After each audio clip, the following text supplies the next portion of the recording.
We have got to get a director for this show. Anyway, I'm Brian K. Morris, and we are about to launch into Comic Book Spectrum for Thursday, March 24th, 2022. And we're going to have news, reviews, and all kinds of cool things, so please stay tuned.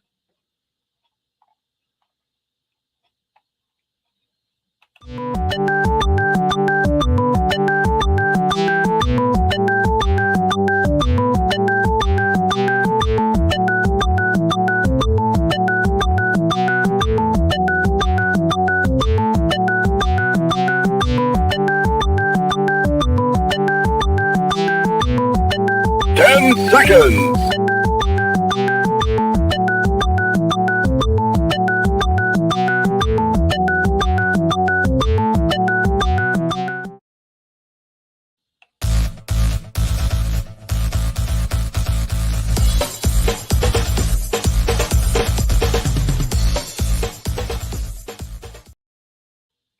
Now comes the part where we throw our heads back and laugh. Ready?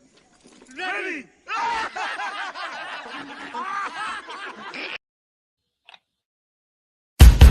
Welcome to Comic Book Spectrum, a Rising Tide Broadcast Network production. Get ready to explore the world of comics, past, present, and future, with our panelists Eric Hawkins, Brian Rodman, and Clyde Hall. And now here's your host, Brian K. Morris. And good evening, everyone. How the heck are you? Welcome to Comic Book Spectrum. And we're glad you're here. We've got some great books to review tonight. Unfortunately, Brian Rodman can't be with us due to medical reasons. But we are going to carry on bravely without him and try to make up for him. But anyway, we're glad you're here. And please leave a like, share, subscribe, comments, all kinds of stuff. And we look forward to seeing what you have to say about this. But first of all, we want to thank our sponsors for tonight, Rising Tide Publications. Yay! And also Plasma Fire Graphics. Plasma Fire Graphics, when the look of your book matters to you.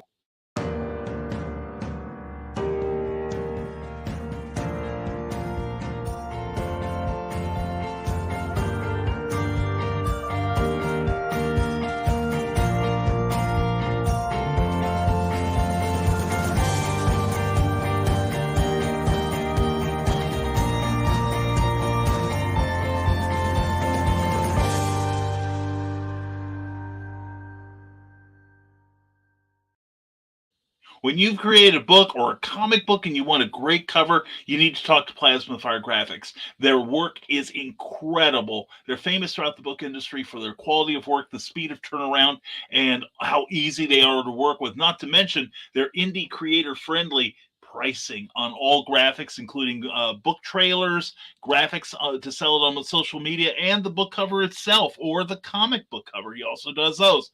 But check with them. Check on Facebook for the Plasma Fire Graphics page on there, and then go to plasmafiregraphics.com, and you can contact Jeffrey directly while you look at other published samples. You're going to be in for a treat. That's Plasma Fire Graphics, when the look of your book matters to you, because it definitely matters to your readers. We are a part of the Rising Tide Broadcast Network. Stay tuned later tonight for Stupid O'Clock with Joe Dog McKeel and friends, as they give you all kinds of great geeky talk, and then at following that will be Last Man Standing at 11 p.m. with Dan Hollifield and friends, continuing the talk into the wee small hours, and then we'll be back tomorrow with a full schedule on Friday, so please check us out, okay?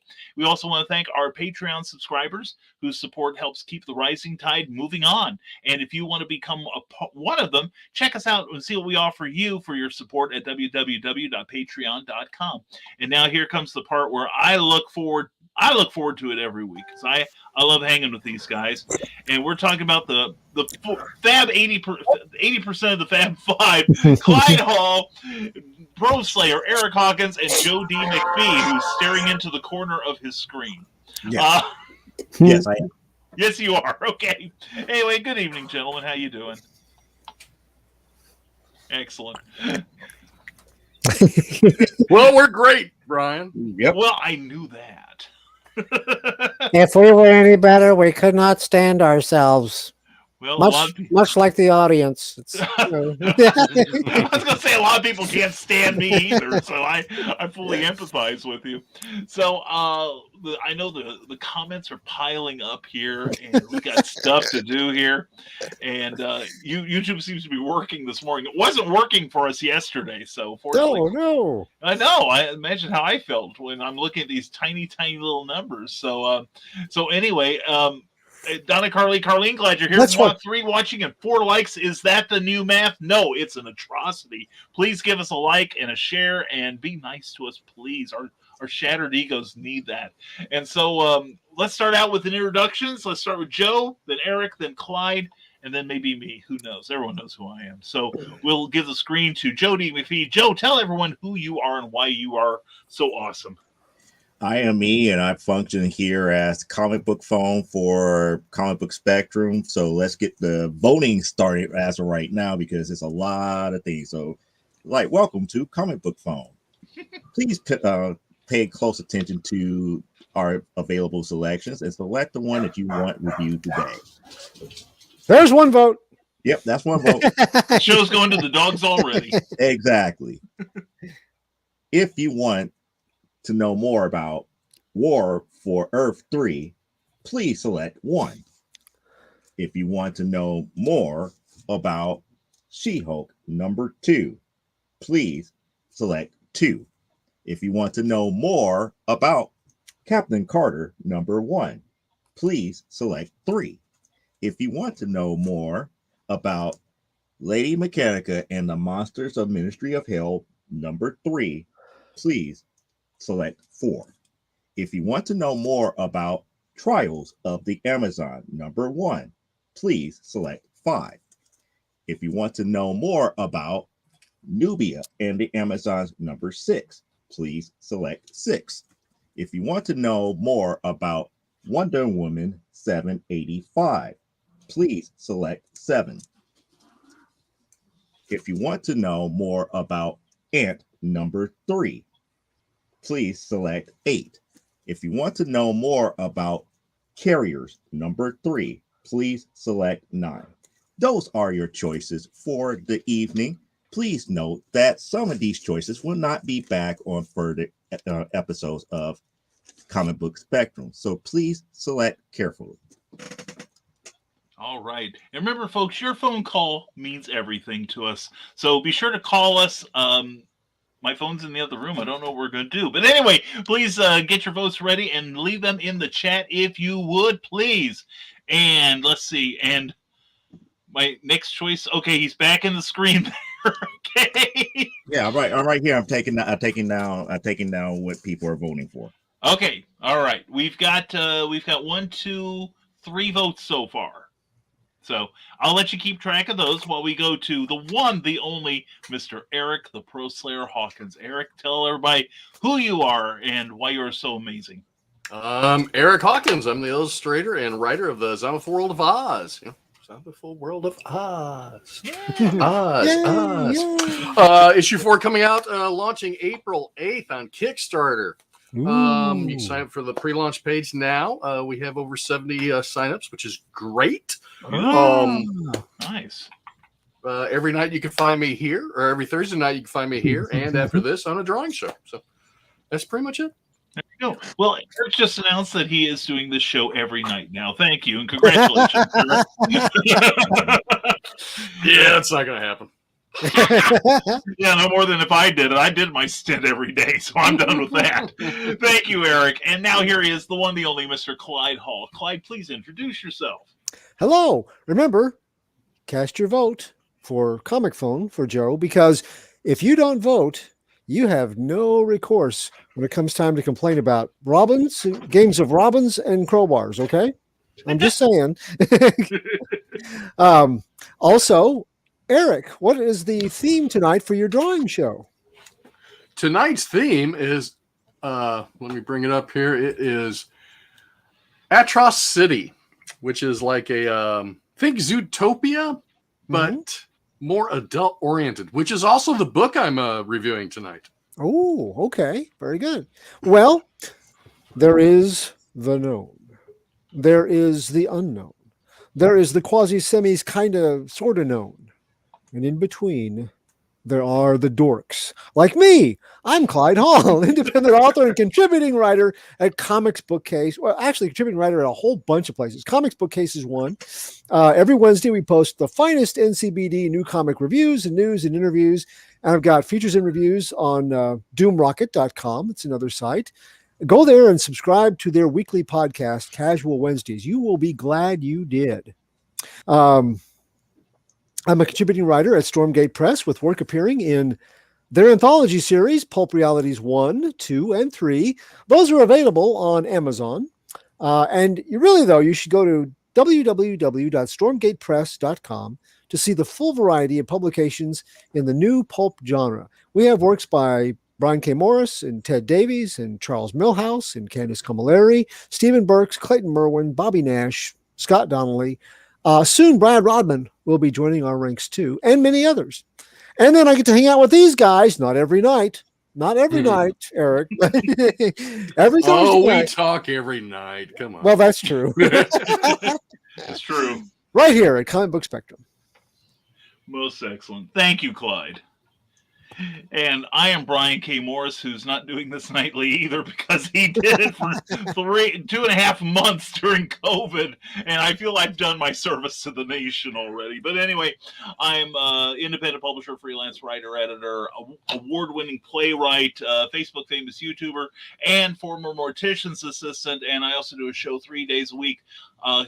Never mind the furthermore, Mondays, Wednesday, Fridays at 10 a.m. And please check out yesterday's. We had Michael Watson on, who is most epic artist, and we had a most epic show yesterday. So please check that out on the Rising Tide Network. And so here we are, and the comments are accumulating. Now, remember, folks, we still, Joe is running the phones here, so. Operators, just like PBS, operators are standing by to take your pledge. And don't forget, we have the lovely subscription to Patterns Magazine every year. And I'm sorry, I'm still back. Anyway, Donna Garlian's first in the door sits and starts munching on her chips and cheese. Donna, glad to have you here. And yum. Oops, must wash hands. Carl, you better if you're handling her chips and cheese. That's for sure. No, that's not code.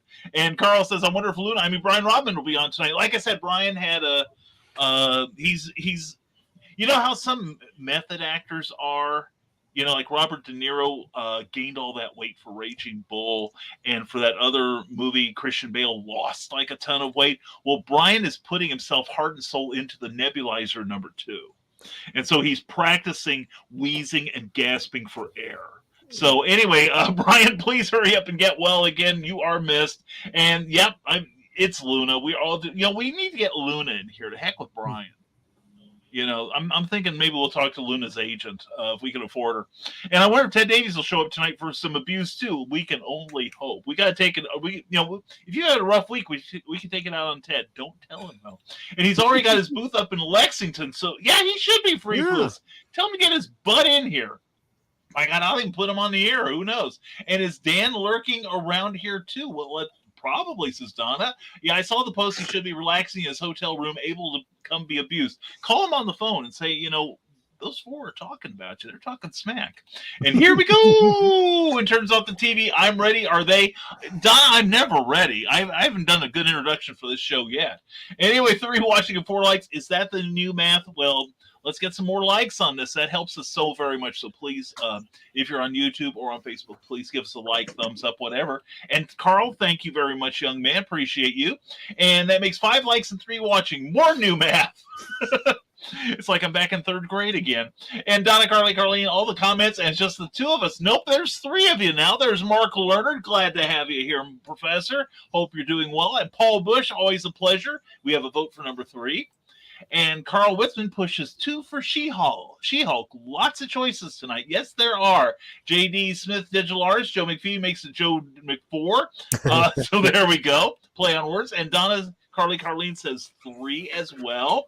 And hello, beautiful Keisha Akoff. Mwah, glad to see you here. Hope you're having a great evening. And hello, Paul Bush. Give Lynn a hug for all of us. And let's see, here we go. And let's see. Carl Witzman says, I don't think I have Ted's phone number. There's probably a reason for that. I haven't. You would think he would know better now. So let's see. Here we go. All right, here we go. And so that's all the comments that we're going to run on here. And we hope that Eric. I haven't taken a hit of this today, so. Oh, okay. And I was going to say, this reminds me of when my first day at the water company. I'm walking around the building, and the person who's showing me around, we each have coffee cups, right? We're filled with coffee, and she's spilling with every step. I said, give it here. I can walk straight and, carry both. And so I'm walking by the district manager's office. He pops his head out and sees me with 2 cups of coffee. And he just looks at me. He is a kidder. He said, well, Brian, do you understand this company's policy on drugs and alcohol? And I looked at him and said, no, I don't. Which one would you recommend? There could be a reason why my longevity at that place was limited. So anyway, please, we still have some voting time left. So so if anyone comes in, please give us a number, all right? And we will or else the other 3 of us will have to vote. I do know which one I will vote for. What was Captain Carter? What number was that one? Captain Carter was number 3. To go back over the numbers again. Number 1, War for Earth 3. Nope. Number 2, She-Hulk number 2. Nope. Number 3, Captain Carter number 3. 1. Number 4, Lady Mechanica and the Ministry of the Monster of the Ministry of Hell number 3. I mean, I could read Captain Carter because I have it, but I haven't yet. I'd rather wait for you to read Okay.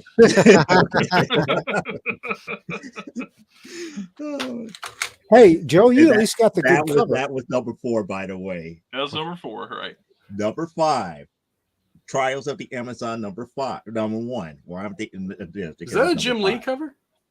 This is a look like the UPC. Jim Chung and J. David Ramos cover. Yeah, looks nice. It does, yeah. The pose is very Jim Lee like, yeah. Yeah.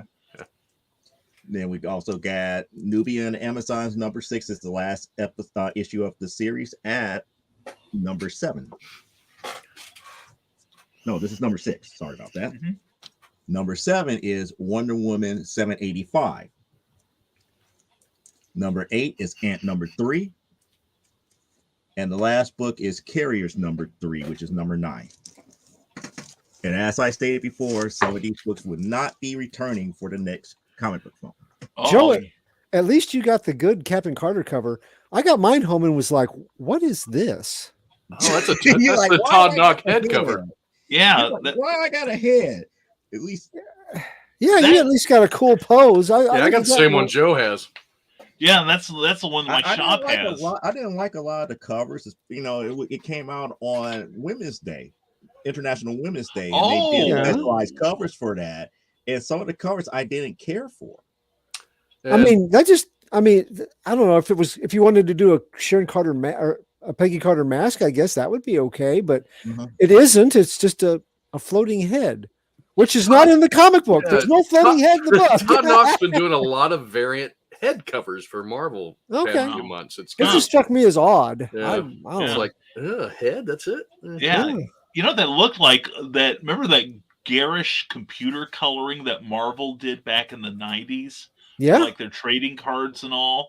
Yep. That's what that cover looks like.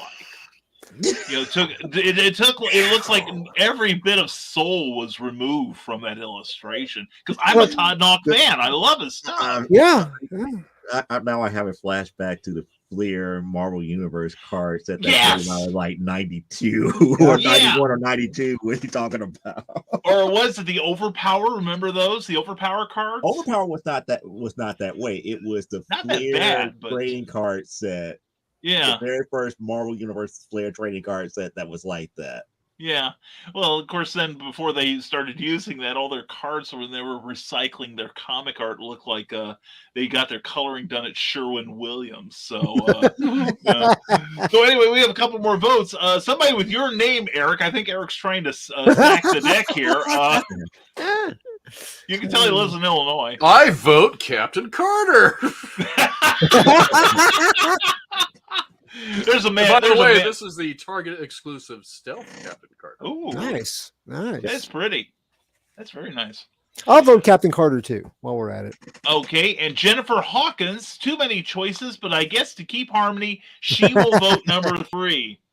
And I will now cast my vote. Now I know this is going to swing things, so I vote for number 1.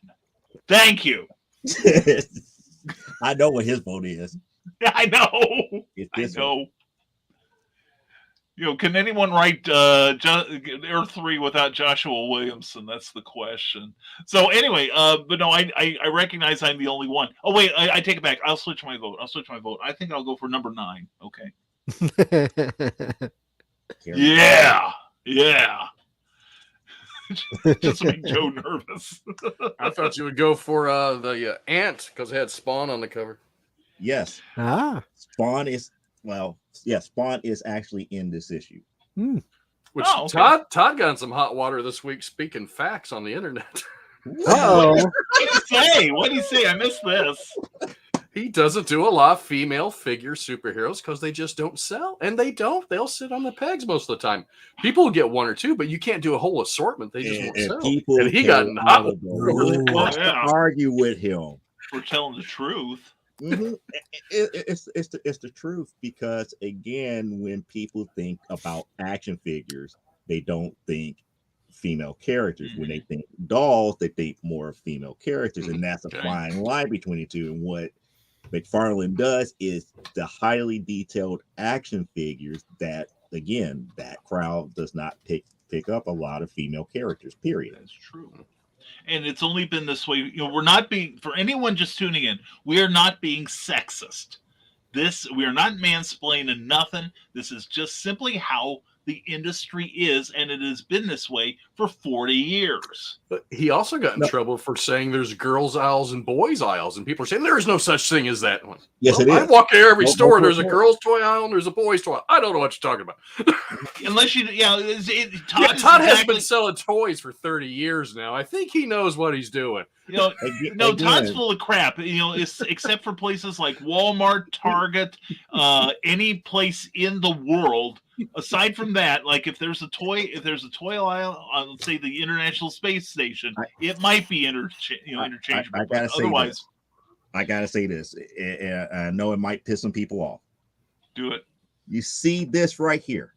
Yes. That is what is called a UPC number. That UPC number is how they track purchases, and there are statistics that proves exactly what McFarlane was saying. Based upon sales numbers. Yes. You cannot dispute sales numbers, period. Apparently you can.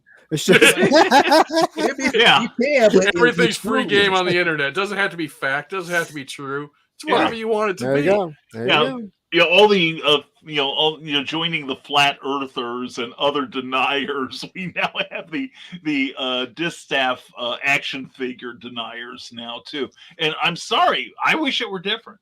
I really do, because I know they've had collections like where somebody wants a Wonder Woman and it's deliberately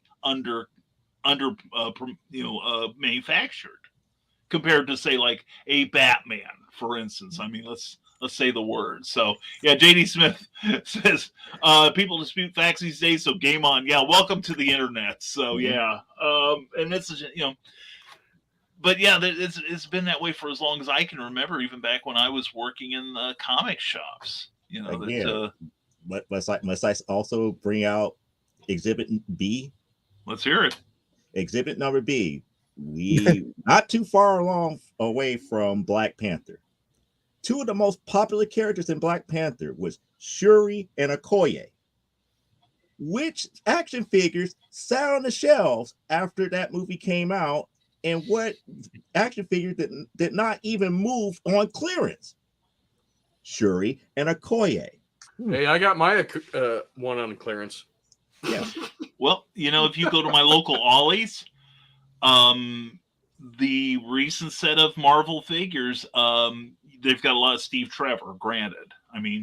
But you can get your fill. You can get a cart full of Captain Marvel. My local Ollie's has a crap ton of Captain Marvel. I didn't pick up the Captain Marvel figure until it hit $5 at my local Walmart. Mm-hmm. And that was the Walmart exclusive one. It was not even selling. It just sat there and sat there and sat there. Now, I actually have 2 Captain Carters, though.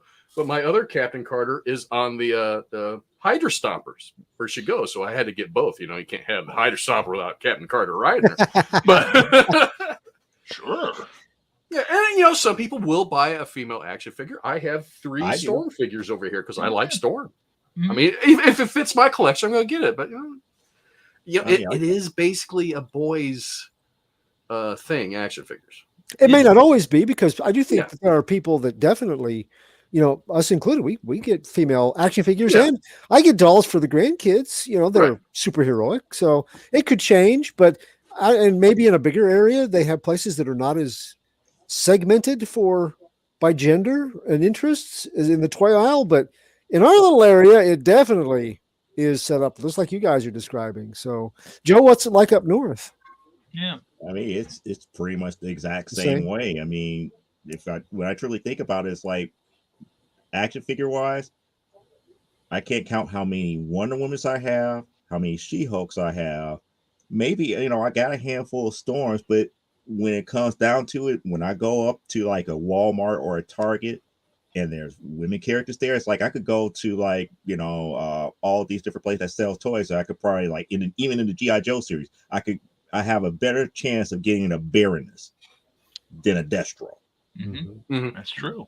And especially from the Snake Eyes movie, you'll still find them. You'll find Snake Eyes, Storm Shadow, Baroness, Akiko, who I don't even know who Akiko is, and Scarlet's kind of hard to find because she is a very popular character among them. And the G.I. Joe movie figure was more popular than the classified figure that came out. Everybody thought it looked better. So you'll still find them. Yeah. Mm-hmm. So sorry, folks, but like Walter Cronkite used to say, that's the way it is. So we wish it were different, but maybe someday it will be. So anyway, I think we've got all the votes in that we're gonna get. So which one? Number 1 or number 9? No, it's not 1 or 9. It's 3. What? Rigged. Captain Carter. It's Captain Carter. Okay, fine. It's Captain Carter. However, I will announce this. Yes. This will be back because I know that there's still interest here. I'm the only one. You're going to have to wait until I do it on my channel. There you go. I got to figure that people here are not going to be interested in it. Lady McCaffrey will make it their return. Mm-hmm. However, the trial of these 3, they won't be back. I'm probably going to wait until the full set is out and just do it as a full run. That makes sense. There's a reason behind it. I'm not going to ruin it for people. Only thing I got to say is that this event is something to behold because it hasn't been done in comics since the late 80s. Yeah. So that's true. Crisis? No, I guess because you're not a Wonder Woman fan, you're not. Joe's gonna wait. I am a Wonder Woman fan, but it's got to be Linda Carter. Joe's gonna wait and package them all together so we can throw them all at once. That's fine. It's good. A good event. Okay. You go start a new tradition: the bonfire. The bonfire. That's what. Yeah, the bonfire. I said this one issue disappointed me in a certain way, but I'm not going to say. Well, so Ant will be back, and Carriers will be back. Okay. So, without further ado, tonight's enjoyment pleasure. Captain Carter number 1. Now, before we get into this here, I must say a few things here.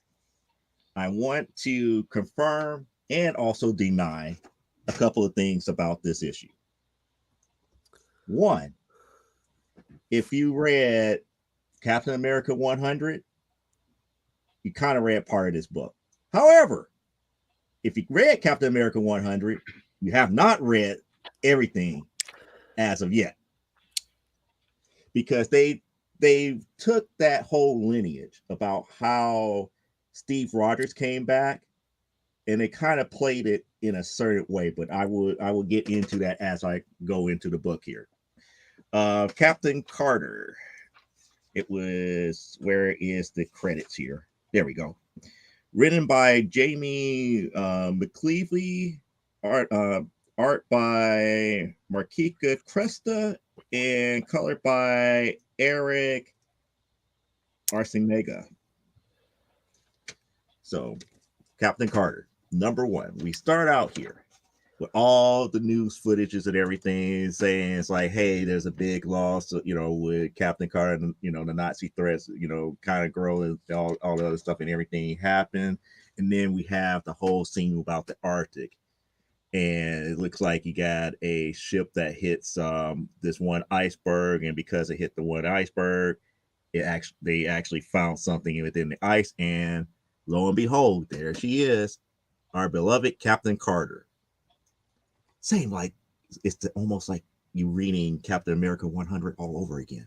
Mm-hmm. However, the conversation is a little bit differently, because there was up here, as they was throwing her out of the ice and everything, they brought her back to civilization, and you had all the mucky mucks trying to figure out what to do with her. And this is where the tale becomes a little bit different. Because, with Steve Rogers pretty much, what happened with Cap. But with her, it's like they kept talking around her as if she wasn't even there in the room, which continues on from all the things about, the difference between, the aspect of how women were treated. And this is years later. We're talking about decades later. And pretty much as they was arguing and everything, she finally got to the point where she had enough and everything, kind of calmed them down and everything, and pretty much had to smash the desk to get their attention. And she pretty much says, like, look, y'all could talk amongst yourselves. I'm just going to go home. I have no business here. I'm just going to go home, and just left. So we don't know to what degree is she going to have an effect on the rest of the world as of right now.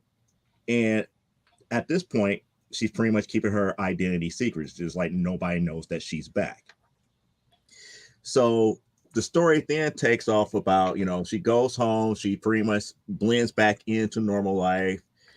She has a neighbor and everything. And, the neighbor and everything, they're friendly with one another, yada, yada, yada. She's, unlike Steve, she actually blend back in to society. So she has her, she has her job. She does like a whole bunch of other things. And then they brought her in to be like, hey, we could market you back into the world up under your, up under the Captain Carter persona, this, that, and the other. They're trying to bring her back in to be like that beacon, or that, if I could say, propaganda marketing tool. And she kind of like, wanted to shy away from it and everything. She really didn't have no interest in trying to do that. So as she leaves that meeting, she has another talk. I forgot the name of this character again. It escapes my mind as of right now. But she turns out to be Peggy's best friend in this generation here. So they got into a couple of conversations, and notice I'm skipping over the ads. I'm not a big thing about the ads. So they went to go see, her parents, the burial place of her parents and her brothers. And, she's looking there at her own tombstone because they assumed that she was dead. And she never had a chance to truly say goodbye to him. That was like her moment to, to really reconcile the fact that she's back, but yet everything that she knows is gone. So later on that day, she gets on a public bus and this, that, and the other, and lo and behold, something weird happens. car runs out of control, runs, head first into the bus that she's on. She pretty much tell everybody to brace themselves. And the car hits the bus. She makes certain that everybody was okay. And here comes people on a motorcycle with guns. And pretty much she breaks out the shield and pretty much goes to work.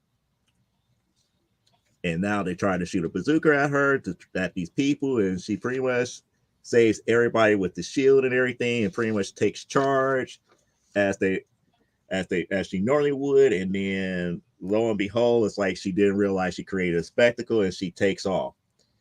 So later that day, her neighbor comes back. It's like, I did not know who you are before. It's like, it's going to be cool, living next to the Captain Carter. I can't wait to see that. And then when she leaves the apartment, everybody knows that she's back, and she doesn't know how to deal with it. Mm-hmm. And that's how Captain Carter #1 is done, born, and a new legacy is about to happen. The reason why I brought up Captain America #100 is because, like I said, she pretty much went through the same thing in the very beginning. However, they took a nice little spin on this, as if, she's up here like, hey, I don't want no parts of being just like a political statement, but yet due to the way that she normally is and her heroism, she couldn't stay away for too long. The world needs her in that aspect, and that was brought out through her actions on the bus here.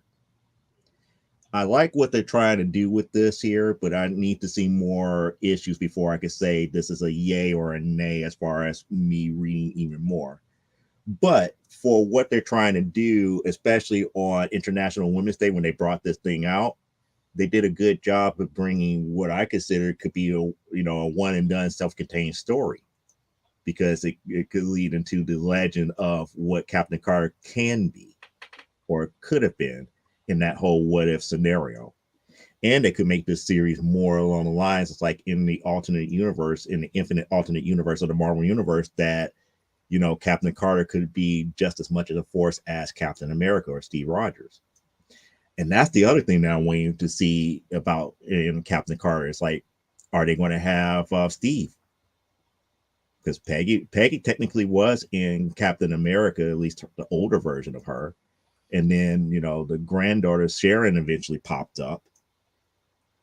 But what about Steve? We don't know if Steve is still around as of yet. There's a lot of questions that still could be answered in this universe here, but they did a great job of introducing Peggy in her own book. So with that being said, I have to give this issue 8 out of 10. Very cool. Mm-hmm. Very cool, Joe. Thank you. Yep. Now is this a one shot or is this I'm sorry, Eric, go ahead. Where was Peggy hiding the shield on the bus when she's trying to live her regular life without being Captain Carter? Osteoporosis. Is it foldable? No. You have to pay attention to the coat.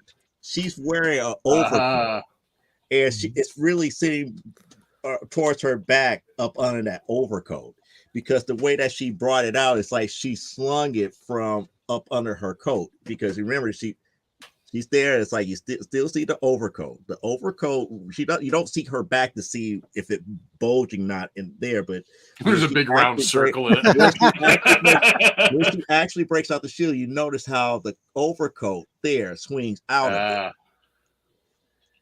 Yeah. So she has it, just like how Steve used to carry it on his back. Yeah.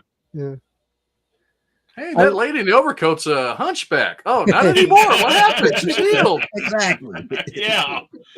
I like the way that they staged that last scene, because she's still thinking like, in some ways, she's still thinking like the 40s. And she's like, wow, everybody saw me, the crowd saw me in action and everything. So at least I've got a couple of days to get ahead of this. I'll talk to the prime minister. We'll get this all smoothed out with no. Instant media. And she's not used to that. She walked out that next day. It's like, click, click, click, click, click, click. Like, she's like, oh. She should have had a heads up with that when the neighbor held up the newspaper and said, look, it's you.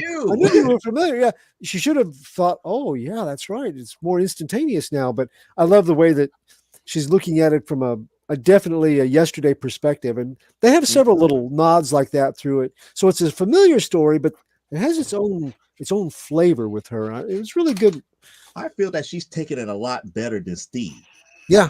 Yeah. Because when Steve came back, he couldn't deal with it. She just like, I'm going home. I just want to live my life. I don't need this. I really don't. Now, is this a one shot or is this an ongoing this is series? supposed to be an ongoing series. It's supposed to be excellent. Sounds good. It's supposed to be. I don't know. Well, again, I don't know sales numbers as of yet. So, well, nobody does at this moment. No, it'll be an ongoing series like Nubia, I'm sure. Ooh, ouch! It wasn't a dig at Joe. It was a dig at the House of Ideas. Well, Mickey's house. Well, again, okay. Nubia is DC. Yeah, Nubia is DC. So you're talking about your own people. So I don't know. They don't spare them on my account. I don't know, but issue number 6. I know. I feel fury. Again, I'm not going to ruin this whole trial of the Amazons because, like I said, there was a couple of things that happened that is very important. And one of those things happened in her last issue. And we're not going to ruin it by telling everyone that Diana Themyscira dies. So anyway, we won't tell everyone that. So no, she's still alive. Oh, don't ruin my joke. Anyway. You're no fun. Anyway, we love it. Anyway, we've got some comments. Joe Dog McKeel of Stupid O'Clock is here. Joe Dog, you're worth waiting on. How you doing, buddy? Good to see you. And hey, Joe Dog, Carl has a cold, and that must be explaining it. Oh, Joe Dog, that is. And Donna mocks Carl with her laughter and says hello to Joe and Joe Dog. And check out Stupid O'Clock following this show at 9 p.m. It's always worth tuning into, even on the reruns. It's a great show. So. Thank you, Joe. Yep. And Eric, that was a good catch because I actually had to think about that the first time I read it too. It's like, where did the shield come from? Yeah, I was like, well, she's trying to live a life. Why does she even carry the shield around with her? Oh, yeah, and it's like, what? That's something I thought when I was like 10 years old, and like you mentioned, Steve Rogers has the shield on his back. I'm just been waiting ever since then for somebody to go, hey Steve, it's good to see you, slap him on the back, and they wind up going to the hospital because they've shattered their forearm in 5 places. So that's like, good comics. I was like, oh, I should have warned you. It's like the shield was back there. That's pure vibranium. Yeah, I didn't feel a thing. You, on the other hand, they're going to start calling you Lefty. Oh my God. We're having fun at their expense. Anyway, next is the Pro Slayer himself, Eric. Yeah. Since I have a digital comic this week, I'm going to share my screen. Okay. For you. Well, I got to pick which one. There we go. All right. Okay, here we go. All right.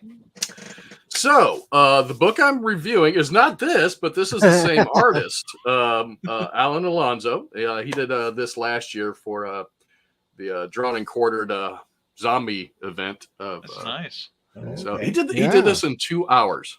Wow. And he's on the show with us almost every week.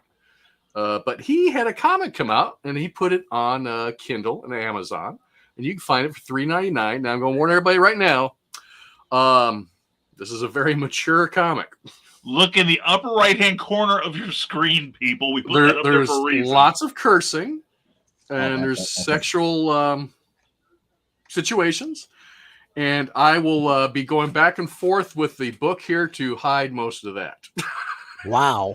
I'll turn pages and I'll come back down. But it's very cartoony. It's think Zootopia, the cartoon. Okay. But very adult oriented. So, with a little Omaha the Cat Dancer stuck in there. Yeah, so here you go. Basically, it kind call. of revolves around the 3 little pigs. And this is the one pig that lives in the straw house, of course. And, I like that logo. I do believe I can show the next 2 pages. Let's see. So that's it. the credits. There's the credits. Yes. And this tells about the city and how it was founded by Albert Tross, but now it's full of degenerates. Like, Right. Now this one, okay, here you go. I think because of what they show you as a preview on Amazon, there's no cursing in these first couple of panels or pages. Like this one, a-hole's kind of, dollared out and frickin'. But you've got prostitutes. Hey, piggy, want to get oinked? Got drug dealers, all kinds of things. Now I know I can't show you the next page, so hold on. Okay. But it is the pig that lives in the straw house's birthday. And he has a hooker over his house and some cocaine. It's his birthday. Now, she kind of gets upset with him and kind of flips her cigarette in the floor. And, what's going to happen when you have a straw house and a cigarette hits the floor? Burn down. Exactly. But while it's catching fire, the big bad wolf's kind of wandering by. He smells smoke, so he wants to help out. He's going to go blow the fire out. But usually blowing fire doesn't help, so it just makes it worse. Right. Oh, because here's it's here's what is it? Was the prostitute's name O'Leary? What the heck? No, they didn't give the prostitute's name. But there's Chicken Little, and his mom tells him to quit fibbing. But the house catches fire. Then what the? And I'm going to try to show this next page of the house just going up in flames without showing the wording. Oh, I'm not going to be able to. So anyway, Chapter 1. Welcome to Atrocities, story by Luis Ocho and Alan Alonso, art by Alan Alonso. So after that, it goes. Well, he's got to find a new place to live, and how many curse words are on this one? I think I can get by at this page. Okay, here we go. So the cops show up, and the Chicken Little's mom comes out and tells them there's a fire-breathing devil dog, and then the news shows up, and they ask Eddie if there's a curse word right there. I missed that one. If he's got a place to live, and he does have a place to live. He's going to go visit his brother, who lives in. Oh wait, we go back to the news. I forgot about this. So there's even little commercials here for the newscast. You got Lady Baba at the Snow White Amphitheater. And the bottom one is a lawyer. He'll bite for you. Last panel here is Gary Barker got me many monies. I'm going to take a chance. Yes. Okay. So he goes to visit his brother, the pig that lives in the wooden house. Wants to have Jeff's home, but he hears something going on. There's all kinds of squeaking and quacking, and I cannot show the next page. No, he cannot. He showed us. He cannot show the next page. Jeff, the pig that lives in the wooden house, is having relations with a goose. Then he comes out and he tells his brother he's sorry he had to see that, but he better find a job or he's not going to be staying there long. And can I show this page? I think I can get away with this page. So next morning, Eddie's sleeping, but his parents are there now too. Oh, my sweet little piglet. I saw the news. I'm so happy you're okay. Smells like weed and ass in here. Of course, looks like Arlie Emery is a pig, and I know I can't show the next one. Whoa, wrong one I moved. Hold on here. Yeah, this one you could show. So the next page I could, but some people might find it offensive, and that just causes the language. Yeah, save it for us. Yeah. So, but his dad is berating him, and he tells him, "Why can't you be like your younger brother Francis, the littlest pig, who obviously lives in a brick house? He's a genius. He's a musician. He's a true Renaissance pig. He was the first pig to reach double eagle and graduated high school at the age of 10. Where's that little shit anyway? So, here's another one. Come on.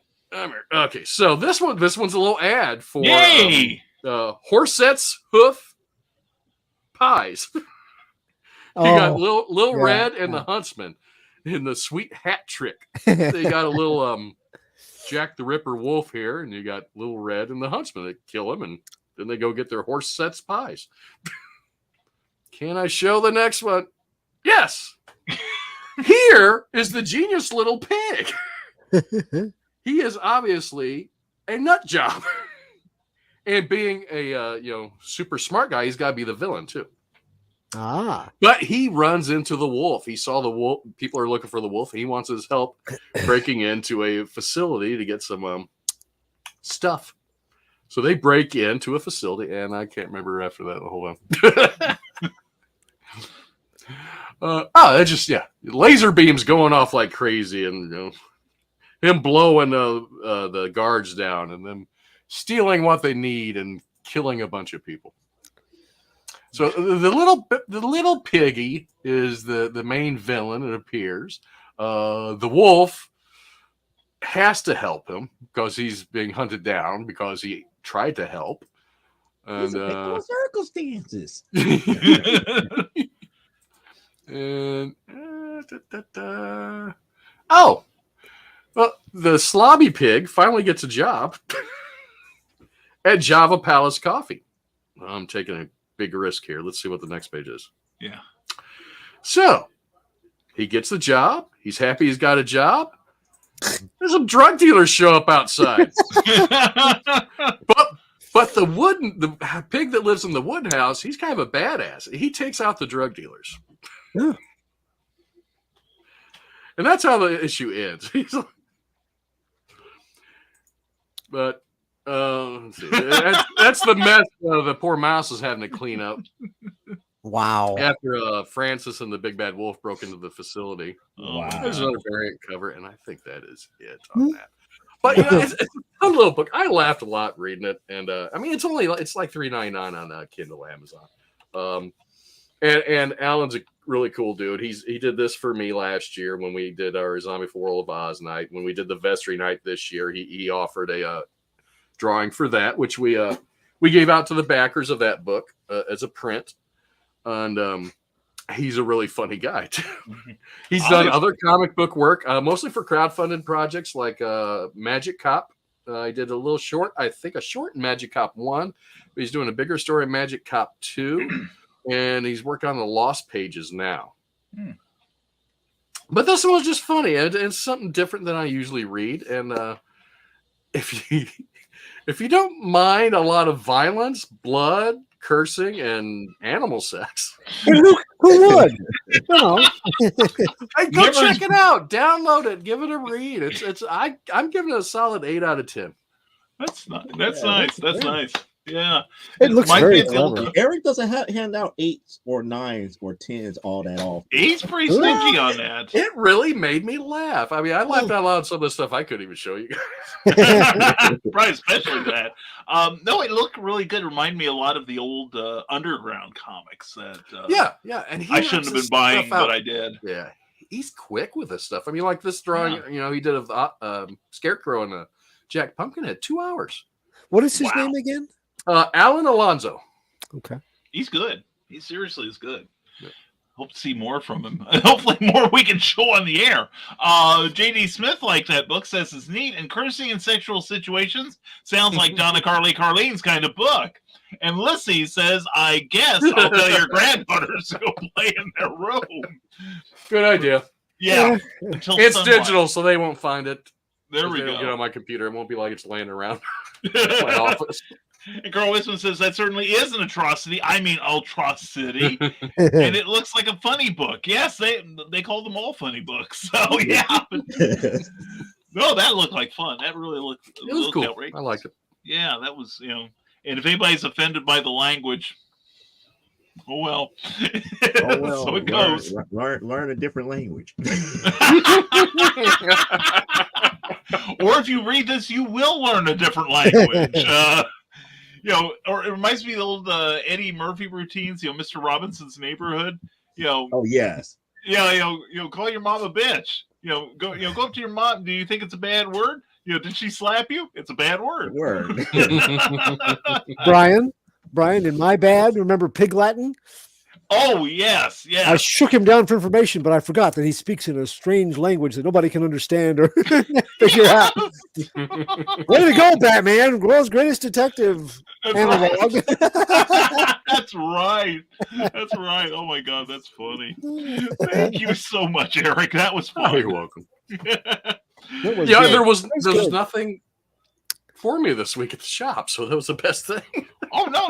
I understand. I mean, full disclosure, I was going to review a book and I accidentally hit the wrong button on Amazon.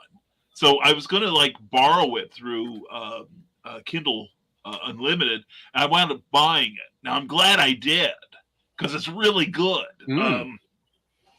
For the record, I probably should have had this up and running, but let's see. And it's called The All-Nighter by Chip Zdarsky and Jason Liu. Okay. This is really, really, I'm only about almost halfway through. It's really, really good. The premise is The All-Nighter is the name of an all-night restaurant. It is staffed, unknown by the rest of the world, with vampires. It's not one of those breakfast and lunch places. This is literally the all-nighter. It opens at midnight and goes till about 5 or 6 in the morning. And everyone that works there is a vampire, except for one guest who has started coming in. He's called Frankenstein. And it's kind of funny because they go, one of them goes, well, are you Frankenstein as in the monster? Are you the monster or are you Frankenstein? He goes, it doesn't matter. So, but it's got a lot of humor to it, a lot of heart. The art is really good. If you like stuff like what was done like in Impossible Jones, you'll really like this. Now the thing was, the thing is that he knows how to draw like real people. That's kind of cool. Oh yeah, does a good job. Good storytelling skills. Where's a lot the of good. capes? Sorry. Where are the capes? Oh, I'm coming to that. And you see, we got supervillains. See, we got supervillains in the city. But let's see. Am I going the right way? Yes, I am. He takes up, kind of like a Batman Year One kind of thing here. Oh, okay. With a limited mask and a dark jacket. And then he jumps up to a third-story building to get away from him, then spends 28 hours in his coffin to try to get away. And now we come to his costume. Right there. Pretty cool. But yeah, it's got a lot of good stuff to recommend. But I found out I should have looked at the research the release date, and it came out in 2020. The trade came out in 2020. And according to the rules I set up, I wasn't going to violate that, but I do recommend The All-Nighter by Chip Zdarsky. It is really, really good stuff. Now, I did get this week, I didn't get all of it at the comic shop, though, I will say, and I'll give me the full screen so you guys can take a break here. But first thing, one of the things I bought was We Have Demons, that Brian Rodman reviewed last week, and I started flipping through it, and I'm like, this is good stuff. It's got a little bit of gore in it, but it's marvelously written. And for those of you who are into scripts and getting a look at that, you'll get a look at Scott Snyder's writing in here, and you can tell that he and Greg Capullo have worked together so long because it's pretty vague in a lot of this, and you'll see where the dialogue has changed in a lot of places. But highly recommended. This started out as a Comixology original. I noticed the second issue is online right now. So definitely check that out. If you like horror, if you like Joe Hill's work, you're going to really like it. Action Comics really was good this time. It's a great Midnighter story in here. We get to see a lot of him, and he's the same charming a-hole that he has been for years, not softening.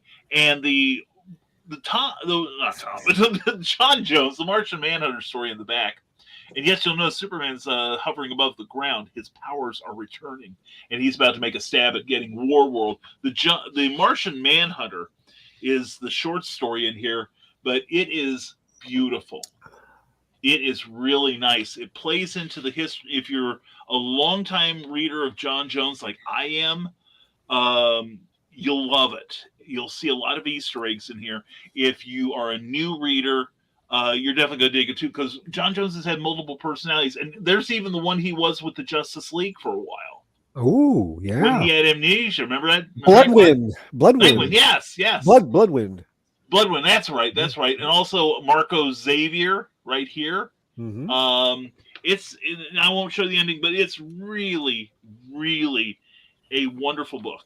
I should have reviewed it.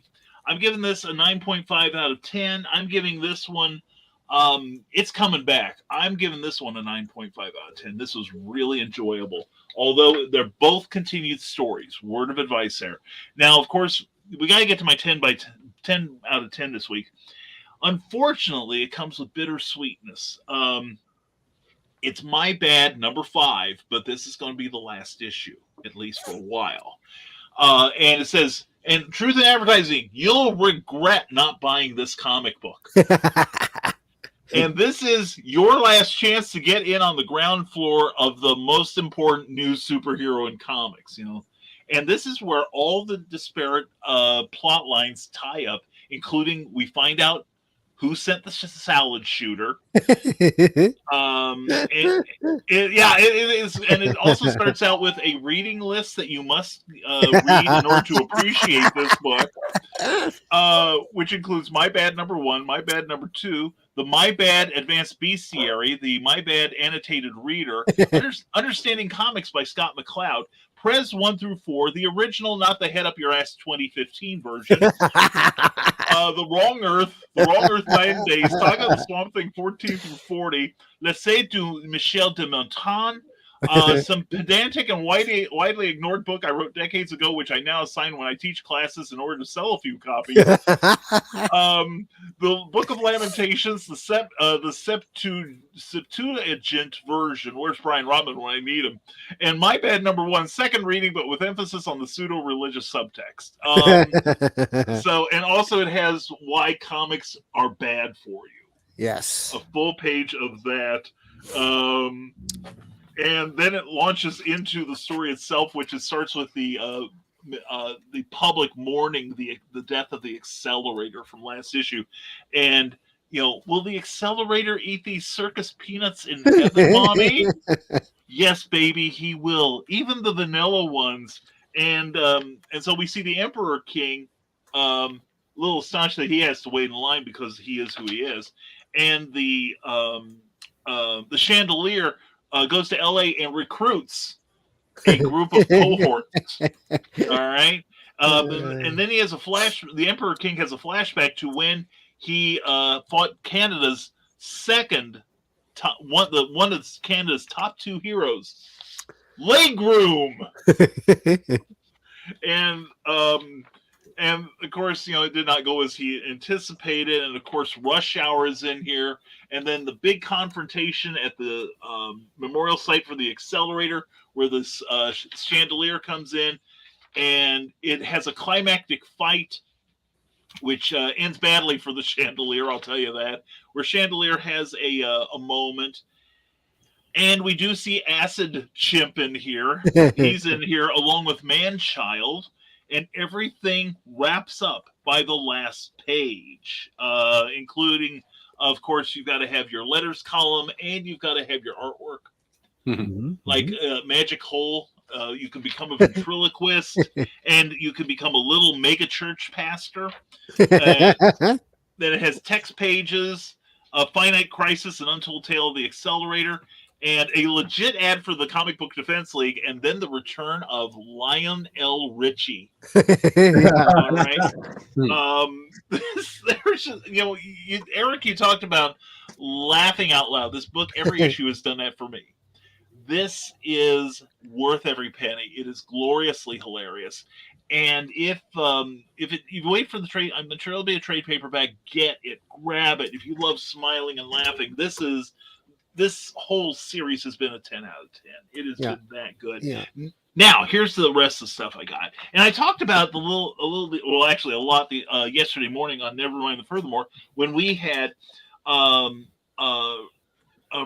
Comics publisher, writer, editor, it's everything, or Freestyle Comics, Michael Watson. I got my comics from a recent Kickstarter. And they're available at fskgo.com. So I feel I can do it. They have a source book for a brand new series that I will review tonight. That's pretty nice. Hotshot is now in its 11th issue. I'm giving this a 10 out of 10. There's a lot of great heart to it. Michael Watson is writing and drawing it now. And the basic idea is that it starts out with, of course, he's had a big fight.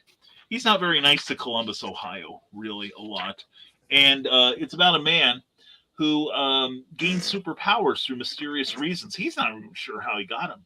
But the first thing that happened was he lost his girlfriend because he kept the secret from her. And there's a lot of heart, a lot of soul, a lot of interpersonal relationships, great storytelling by Michael. And this just hits every button. It kind of reminds me of like early Rich Rider Nova, early Peter Parker Spider-Man. Just a lot of internal conflict that I find refreshing. And Michael is a super, super storyteller that actually gets into the heart of domestic abuse and starts to answer a question. What injustices did you let slide because you couldn't do anything about it? And now that you can, what are you going to do? Solid storytelling, solid art, except for a little bit in the back here of some internal ads. It is action, good stories from cover to cover. 10 out of 10 for sure.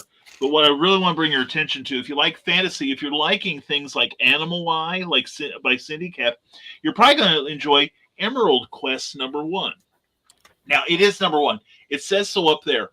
All of these are in an interrelated universe. So it's kind of like the old Superman diamonds from about 30 years ago, where it tells you which issue comes where in the chronology. And Michael, of course, did the writing on this one. And it has a beautiful manga style by James artist J.G. Gage, and just a lot of good. You can see some good storytelling. That the art and the coloring kind of change as the setting changes. And the exposition on this, the fill-in to the universe, is as painless a bit of explanation as I have seen in quite a while. And of course, look, Eric, sound effects. Ooh, they got the exclamation point on them. There you go. Does not go there. That's right. You got to take it seriously now. And more great stuff in here. And also, there's a bit of abuse in here too that is kind of mirrors what you saw in Hotshot. But the coloring is beautiful. The coloring is by let me find it. Let's see. Danny Cooper is the letterer and editor-in-chief. Head editor is LaShawn Colvin. Andrea Smith is the co-editor with Haley Dennis. And I guess James Gage must have done the coloring. But it's gorgeous. It's, like I said, every setting is distinctive, and yet it flows. And it's just really good stuff. Won't reveal the last page to you.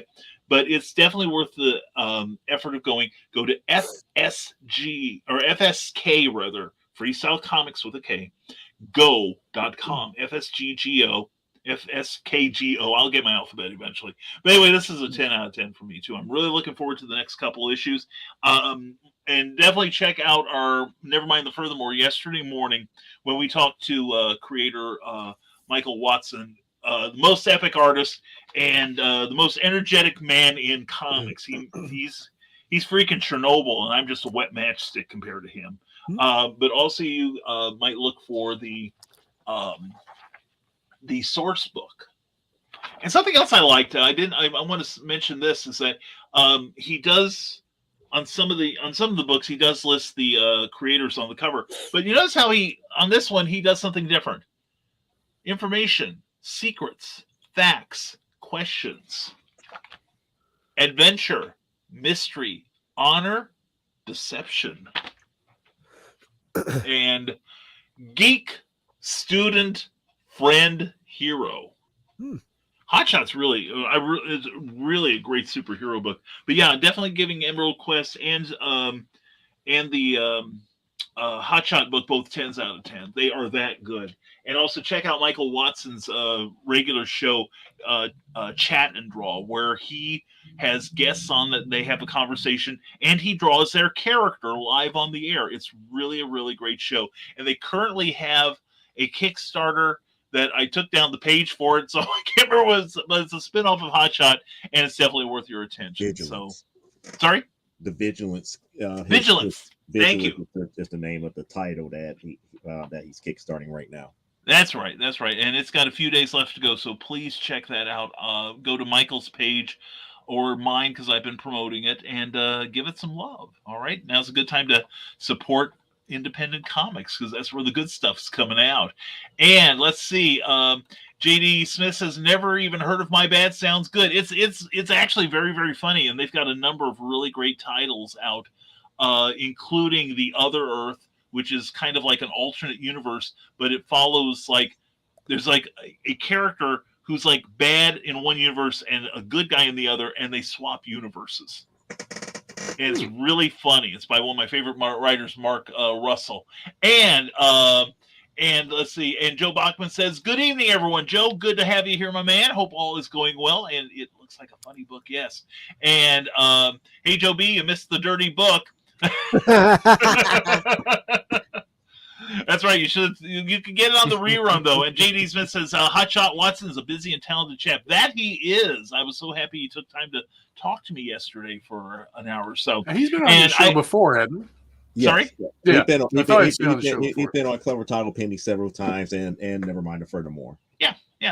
He's a good guy. He really is. And he's out of Columbus, Ohio, so he's not far from me. He's probably going to move now that he knows that. Anyway, no, Joe, you haven't missed the good stuff you can get. We're still tasty on the reruns. Everyone's saying hello to each other. Glad to have you here, Joe. And thank you, Brian. No, thank you. Anyway, somebody needs to. But anyway, I guess that leaves now the one, the only, Mr. Clyde Hall. Clyde, what do you have for us tonight? Well, I am a violator of rules tonight, apparently. You violator, you. I know.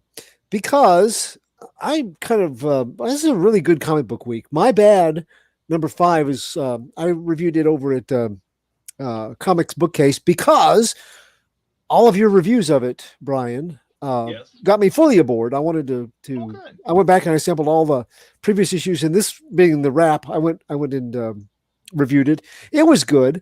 And I was trying to rate which ones I thought were best, and a very unusual week, because Marvel and DC normally don't rate at the top. But I think my favorite this week, favorite read, was The Human Target. Uh-huh. Beautiful art. Nice. Went into a real noirish side element. One of those where you go back, you hit the page and you go back a few pages previous to see if, did I miss something, or did they really just do that? No, they really just did that. It's really one of those jaw-dropping moments. And that's DC's Black Label. Marvel, the Shang-Chi, number 10. The family is all together. And Jean Luen Yang, as the writer, has just really been knocking this as an ongoing series out of the park. You'll notice that neither The Human Target or the Shang-Chi has appearances by Cash Cow's Batman or Cash Cow Spider-Man. That's because some of the better stuff right now doesn't have those characters in it necessarily.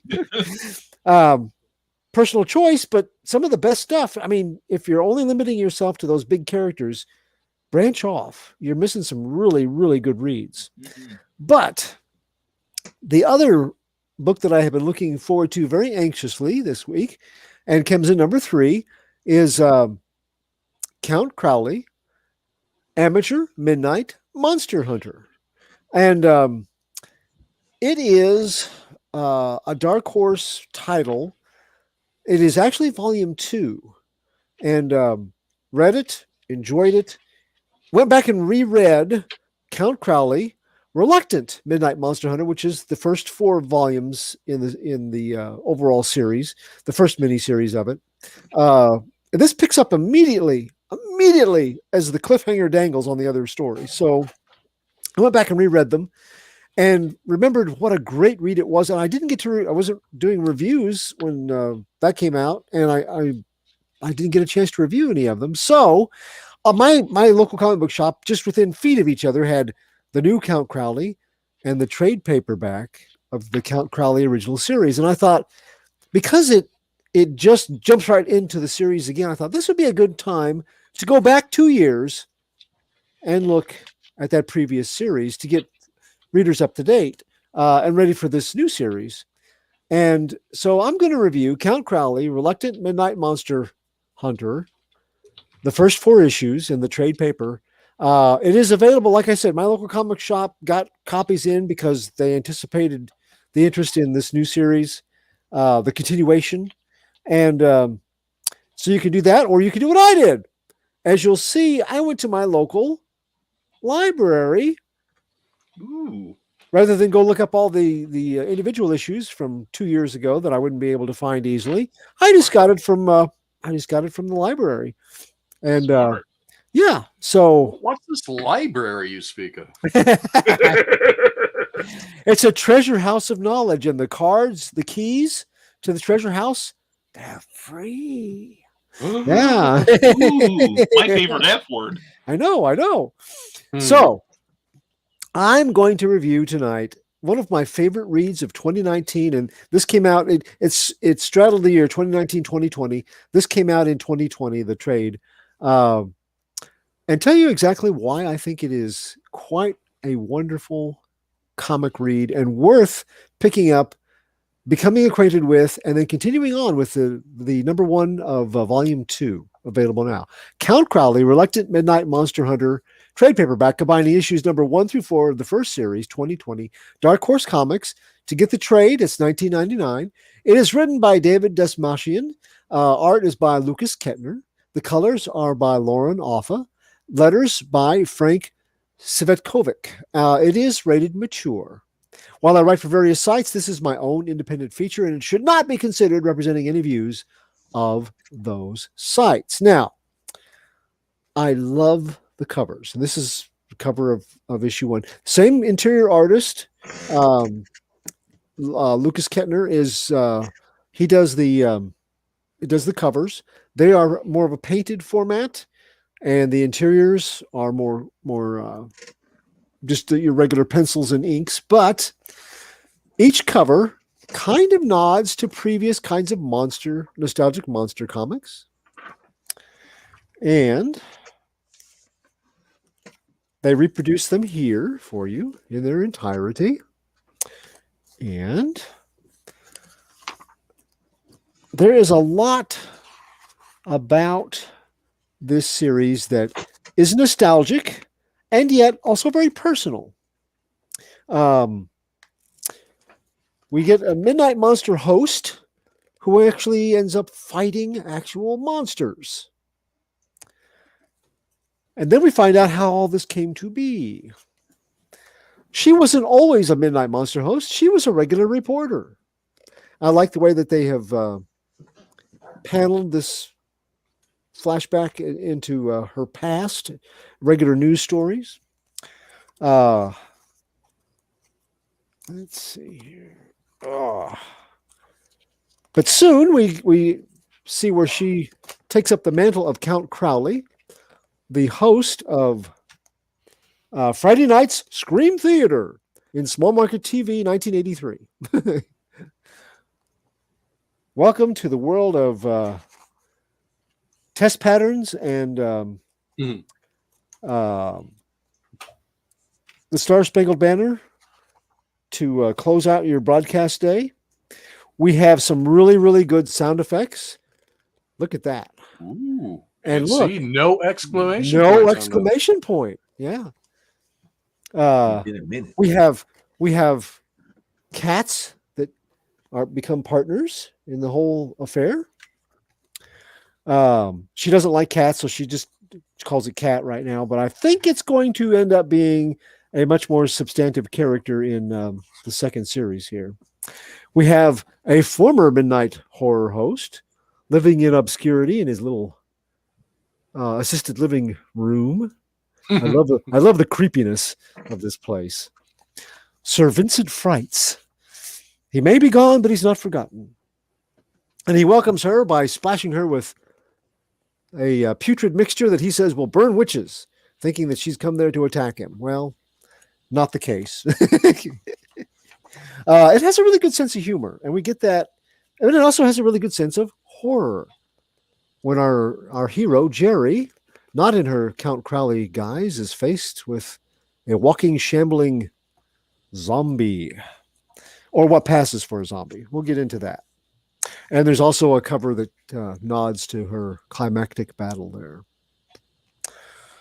We do get some behind the scenes of they worked very hard to come up with the right look for Count Crowley, as played by Jerry. And I love this test sketches of the different characters. We see both a young and older Sir Vincent Frights. We also get some really nice posters of Enter the Swamp Vixen, Gulag, the Mutoid, and Night Feed of some of the things that they show on the Scream Theater. Part of the original Scream package, obviously. So that gives you an idea of the look for it. So Count Crowley, the host of Friday Night Scream Theater on small market independent TV station KSKB by night, practicing real life monster hunter by, well, also night, because that's when things cinematic or supernatural do their best bumping. This week, the first issue of Count Crowley Amateur Midnight Monster Hunter premieres, but it is in the second series, so that's why we're picking up here, going back so that you can be up to date and ready for this new series. Fear not, fiendishly fevered horror fans. The TP of Count Crowley, Reluctant Midnight Monster Hunter, is conveniently available and conveniently great. It is the moment for singing its praises, getting new readers on board, and drumming up additional support, because it is a title that celebrates nostalgic delights of monster kids, local access horror hosts, and the 1980s. Plus, preternatural predators hiding among us, striking from deep shadows of disinformation carefully constructed to keep humankind unaware of their hellish presence. In 1983, Geraldine Novak Bartman, on-air moniker Jerry Butler, is facing demons. They're her own, and they come in the forms of bounced rent checks, shattered career aspirations, wasted talent, and a serious drinking problem. She was meant for so much more. As an exemplary scholar and an aspiring journalist and a headstrong daughter whose parents owned a small regional television station, everyone expected great things from Jerry, including Jerry. But her stepping stone out of college into a dream job as a television reporter in a major market of some cesspool called Cleveland, Ohio, became a misstep, resulting in a twisted ankle of a career move. Maybe more like a, comminuted ankle fracture with steel pins and months of traction. All because she fended off the unwanted overtures from a VIP on-air personality in Cleveland, lost her job, wound up right back at the family station working for her brother while she drowned her sorrows in mounting bar tabs and bottomless seas of despair. Even at good old KSKB, Jerry's drinking has become an issue. From a live remote at a regional Ren fair, she gets on a rant after the event sponsor promotes all the Vintner's Choice wines available there. Well, she begs to differ because she knows a thing or two about wine and drags her camera operator back to the preparation area where the gallon jugs of Pop Top Plonk are being funneled into wineskins. Humiliating the big station client for all the audience to see isn't exactly a wise move, but it's the sort of thing which happens after you, slip into the supply storage and help yourself to a jug or two of that swill while you're waiting for your camera crew to prep their takes, which is how she ran into this situation. So after her drunken on-air antics, KSKB station manager, her brother Ben, is placed in the unenviable position of either firing his own sister or finding her some largely unseen position where she can still draw a paycheck.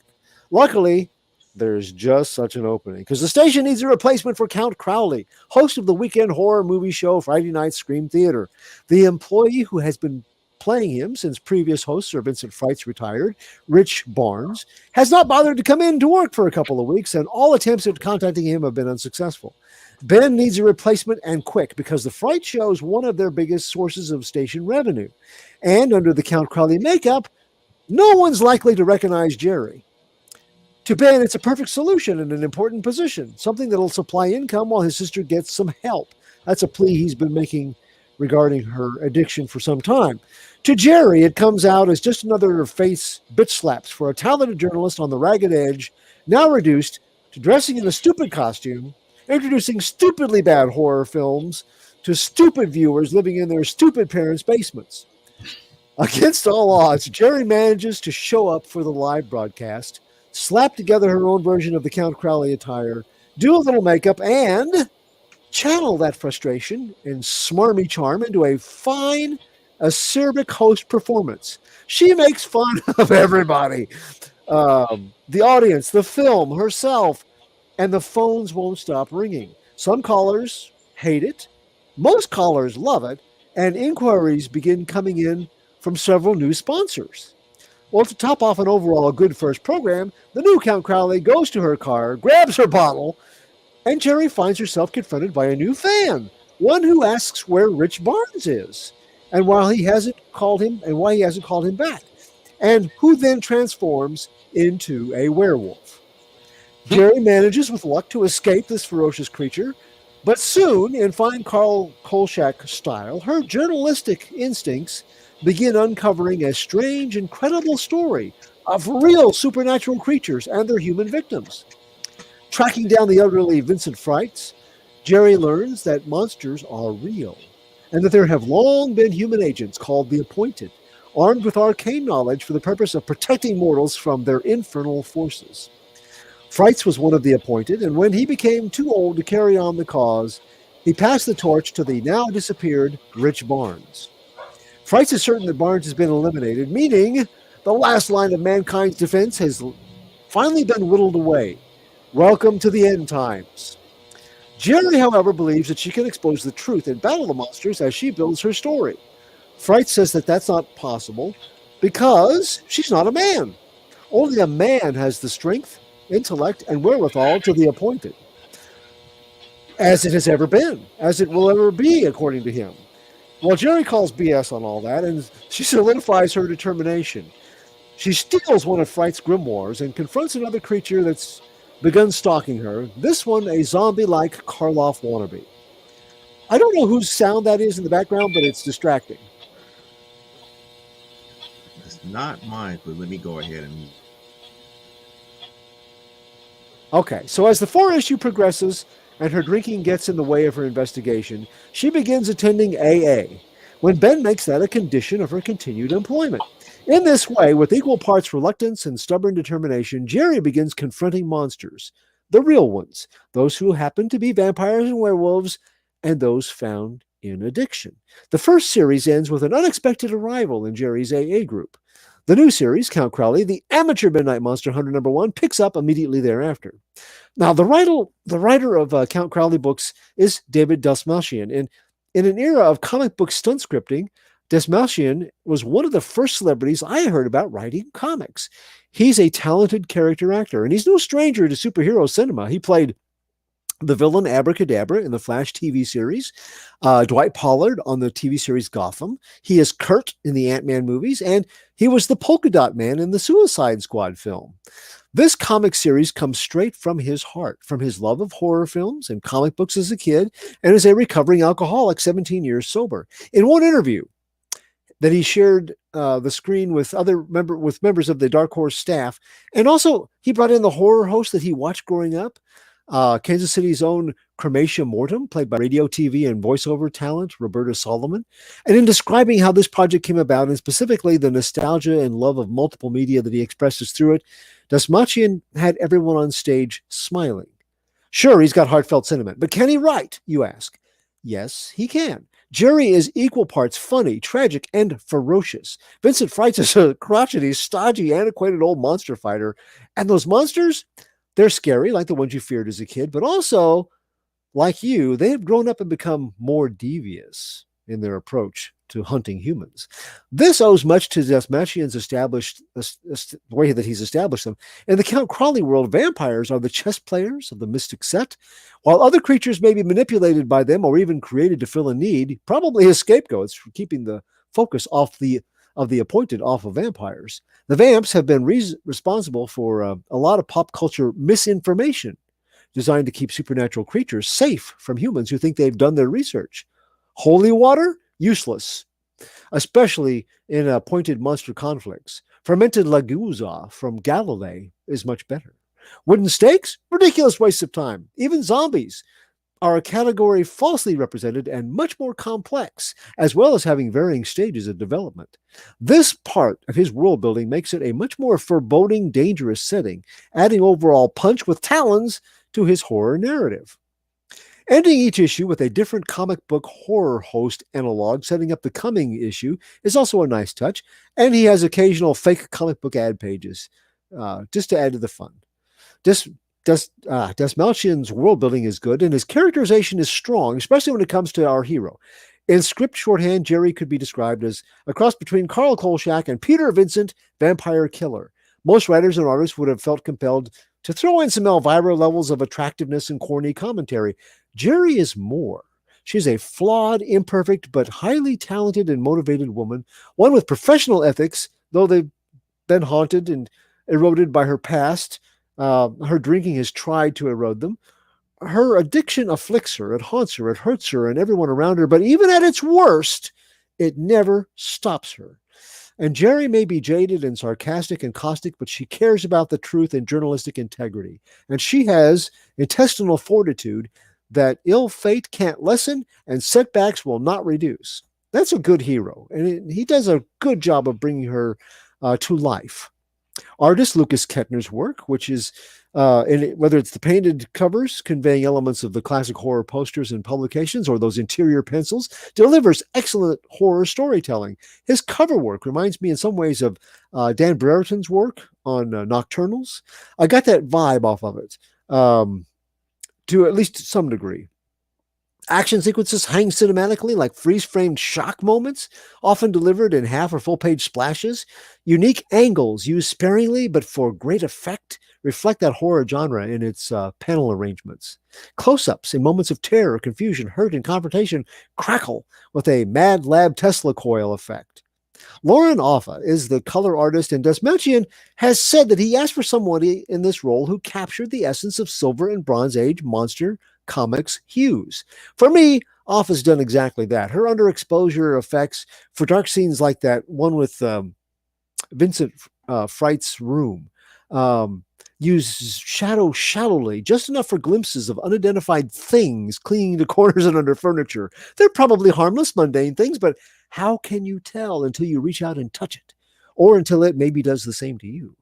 So Frank Sedakovic's work on the letters, the captions that he uses, guides us well for the most part. There are a few times where the placement preserves the art and doesn't run as smoothly for the narrative as it could, but those are few.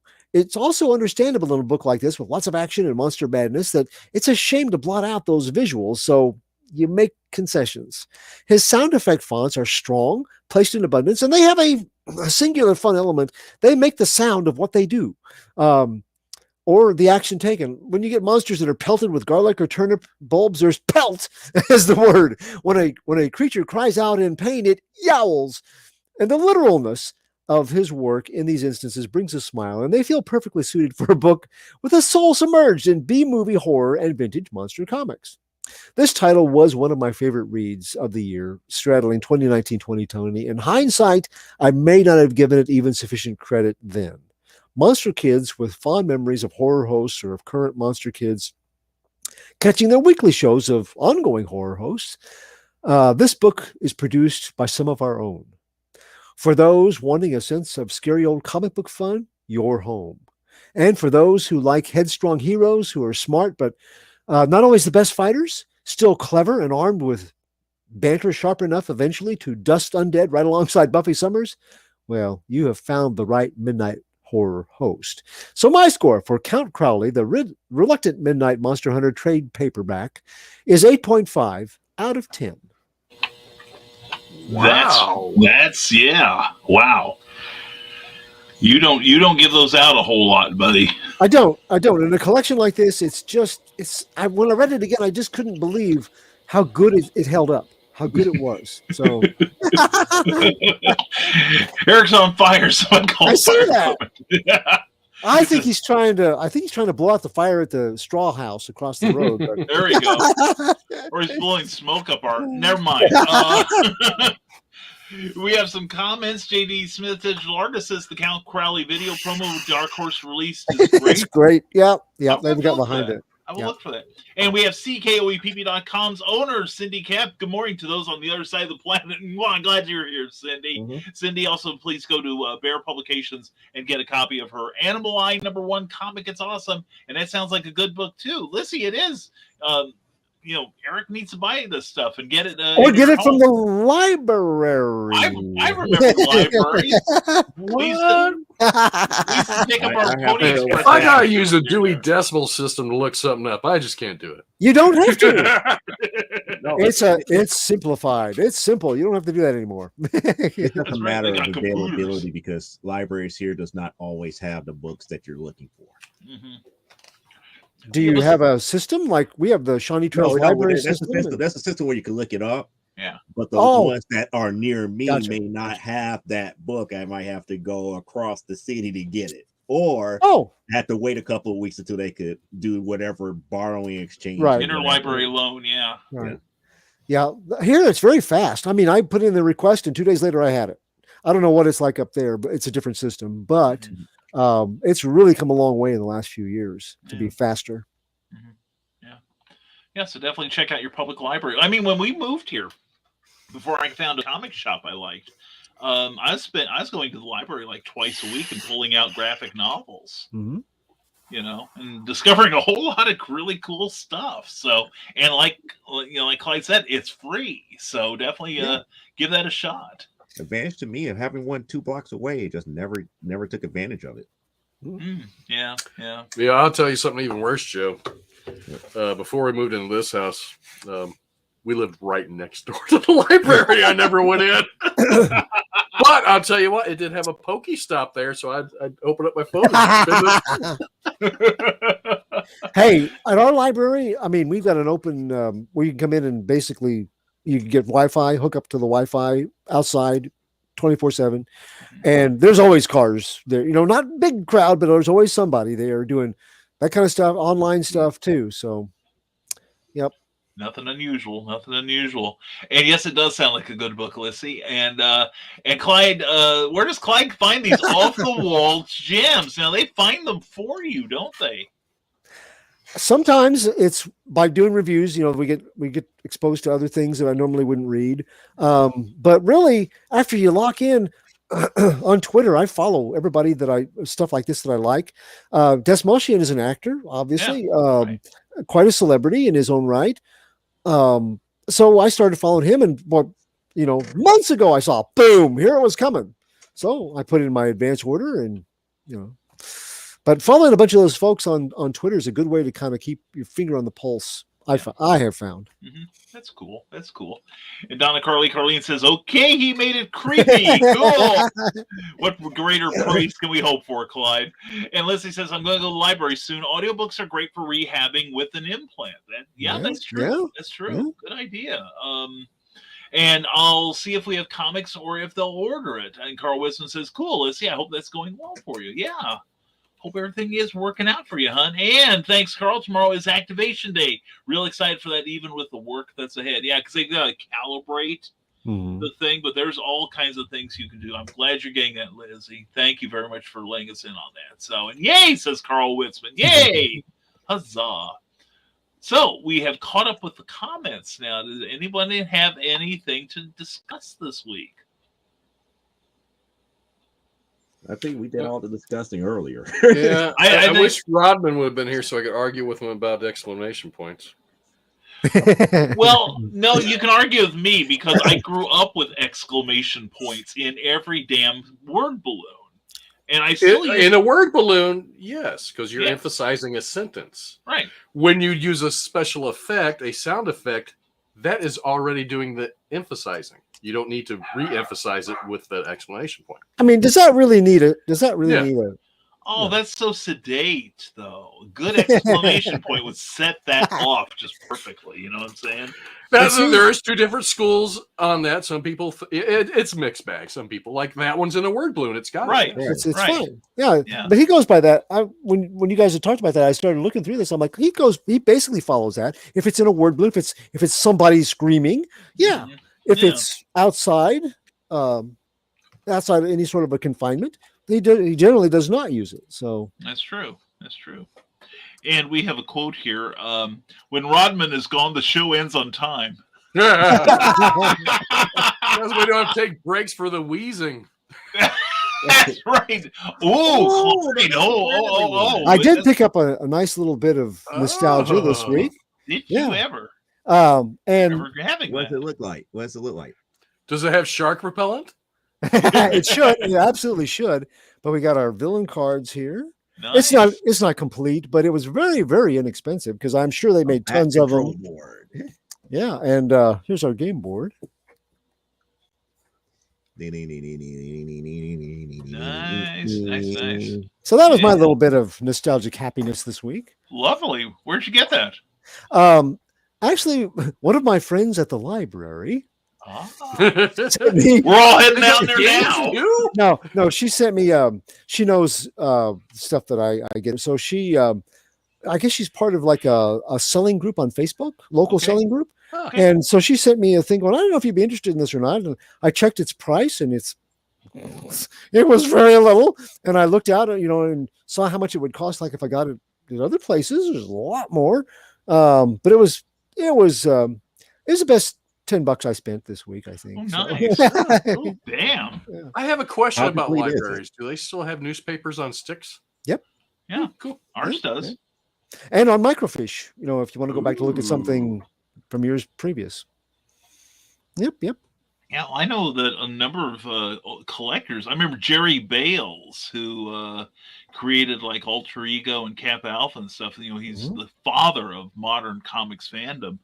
He put a lot of his collection on microfiche back in the day. Of course, this was back. This is back probably in the '60s, back before like scanning and stuff like that. So he was quite ahead of his time. Ooh, those things got some expensive light bulbs.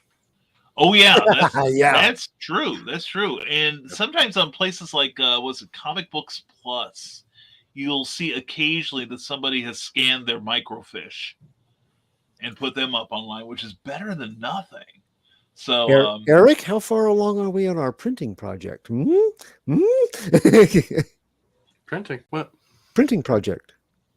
Of what? Oh, did you not start it yet? The 6-inch thing? Oh, it's done.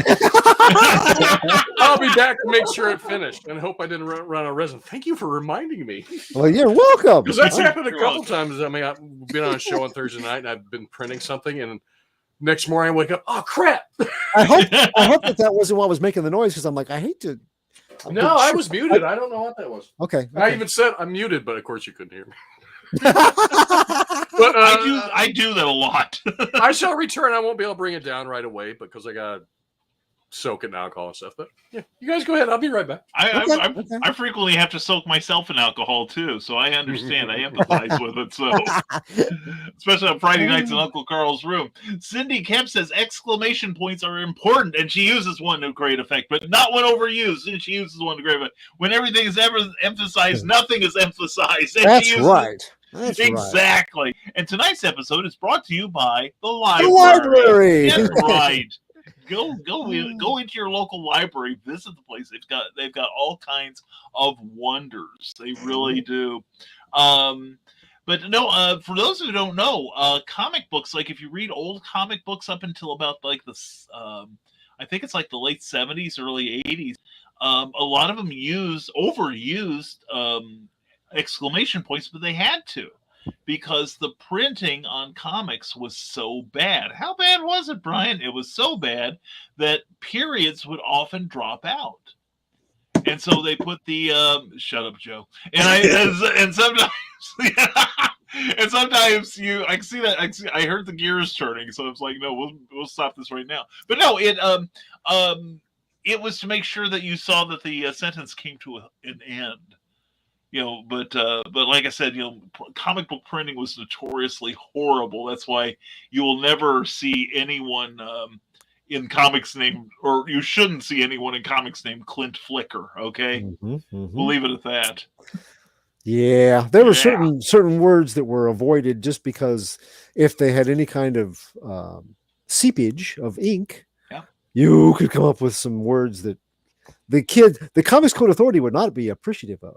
That's true. That's true, and for good reason. And for good reason. Yeah. Yeah. So we'll wait for Eric to come back because I'm sure he'll want to show it off.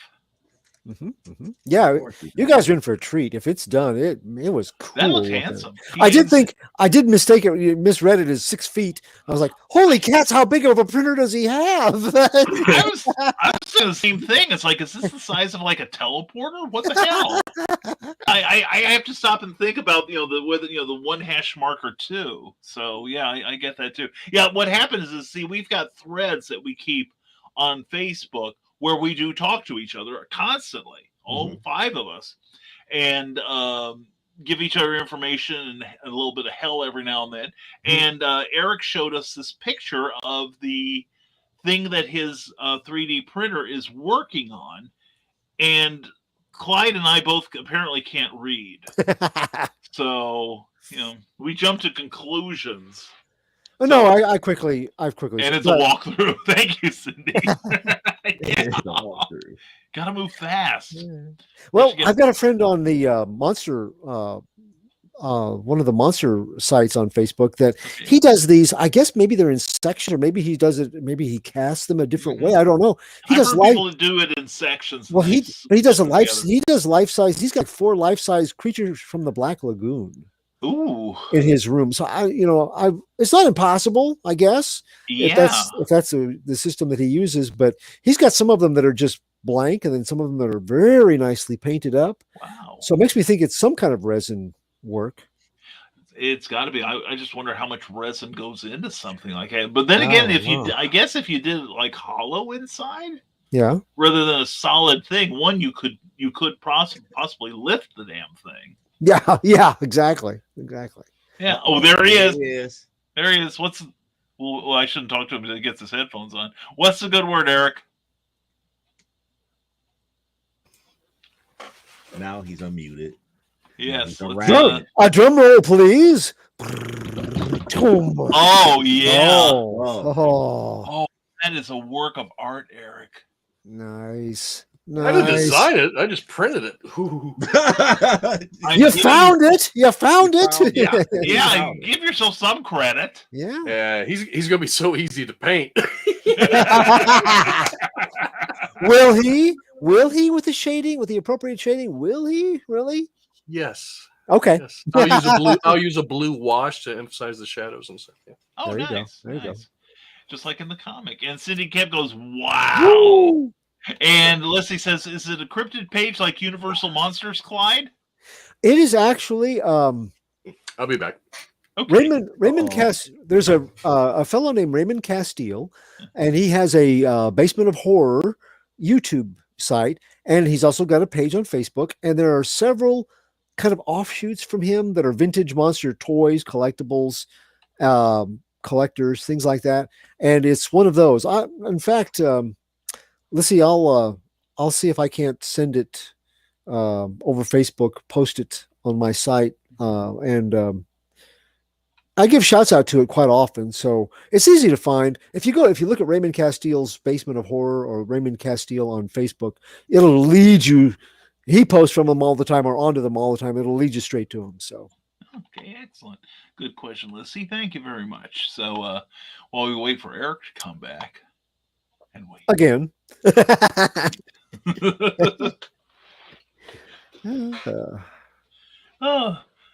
I hate to kill the show when he's not here. Oh, just go ahead. No, that's not. No. No, let's see what we got here. Time. We have still have time to sign off, and because it sounds like we've exhausted our chat, and Lissy says thanks. I'll have to check it out. I love old monsters. Yeah, Cool. I know what you mean. I mean, I grew up with the Universal stuff. Those were my first ones. The Invisible Man was probably the first horror movie I ever saw. Scared me crapless. And currently, we bought that Legacy series with all the movies on it, and we were finally on the last volume, The Creature from the Black Lagoon. We got through the first one. Now we got to get the other two going. And good show, guys. Carl, thank you so much. Carl. Appreciate that. Thank you for being here, my man. And check out Carl when he and Ted Davies do the cigar show once a month on the Rising Tide Network on Ted Davies' Artistry channel. And plus, he's going to be doing a couple fill-ins pretty soon on Nevermind the Furthermore. Because cool. I will be on Ragin' on... I believe it's the 4th of April. And then I've been invited to go on there, and I haven't talked to Anita yet. She just recently found out I swore. we were in the, I know. She's late to the party. She was very late to the party. Well, I try to behave on here, be that as it may, but we were in the green room one time, and I let loose with a string of obscenities that ventured into like Nick Tucker territory, and she was like, "Brian, I didn't know you swore." And I'm like, how, didn't America tell you anything about me? What? It's like, yeah, I can drive people out of the room. So again, good work, Eric. Yeah. Thank you. I didn't know I could print that big. I mean, it's about half an inch from as tall as it can go on that printer. Wow.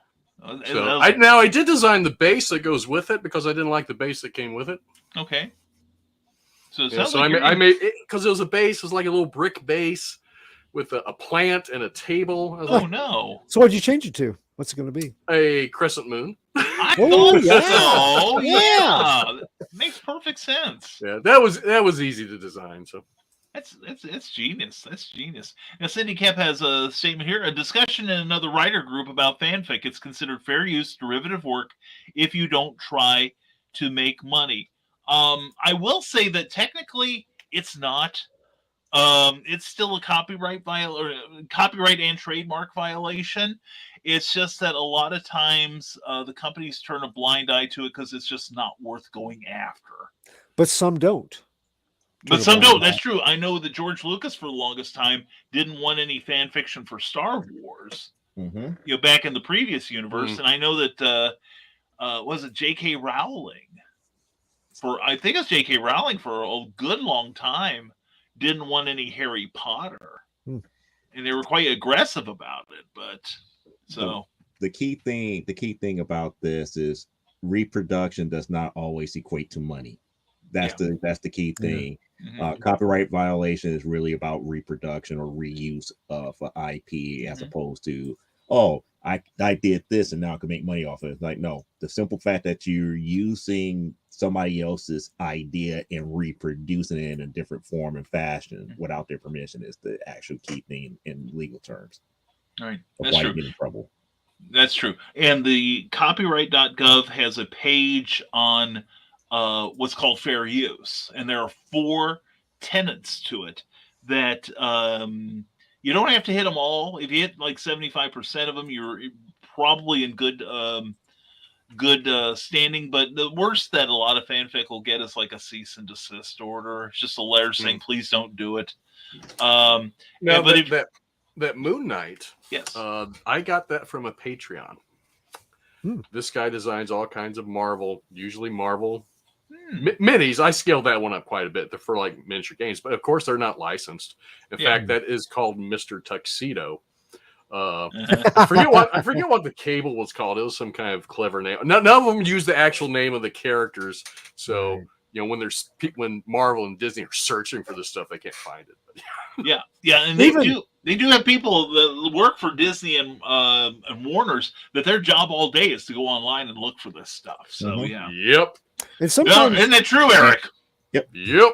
And sometimes even big names like Jeff Lemire made the analog of Black Hammer, the Black Hammer universe, that's got all kinds of characters that are similar, recognizable, both Marvel and DC.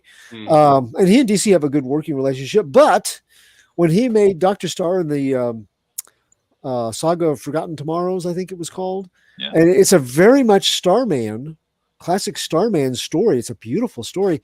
He had to go back and change it because they thought that was Dr. Star was a little close to some of their properties. So it's now Dr. Andromeda or Andromeda, All right. I think. So even big names can kind of get in trouble sometimes. Yeah, and and we'll get through Cindy's comments because I have something that not everyone may know.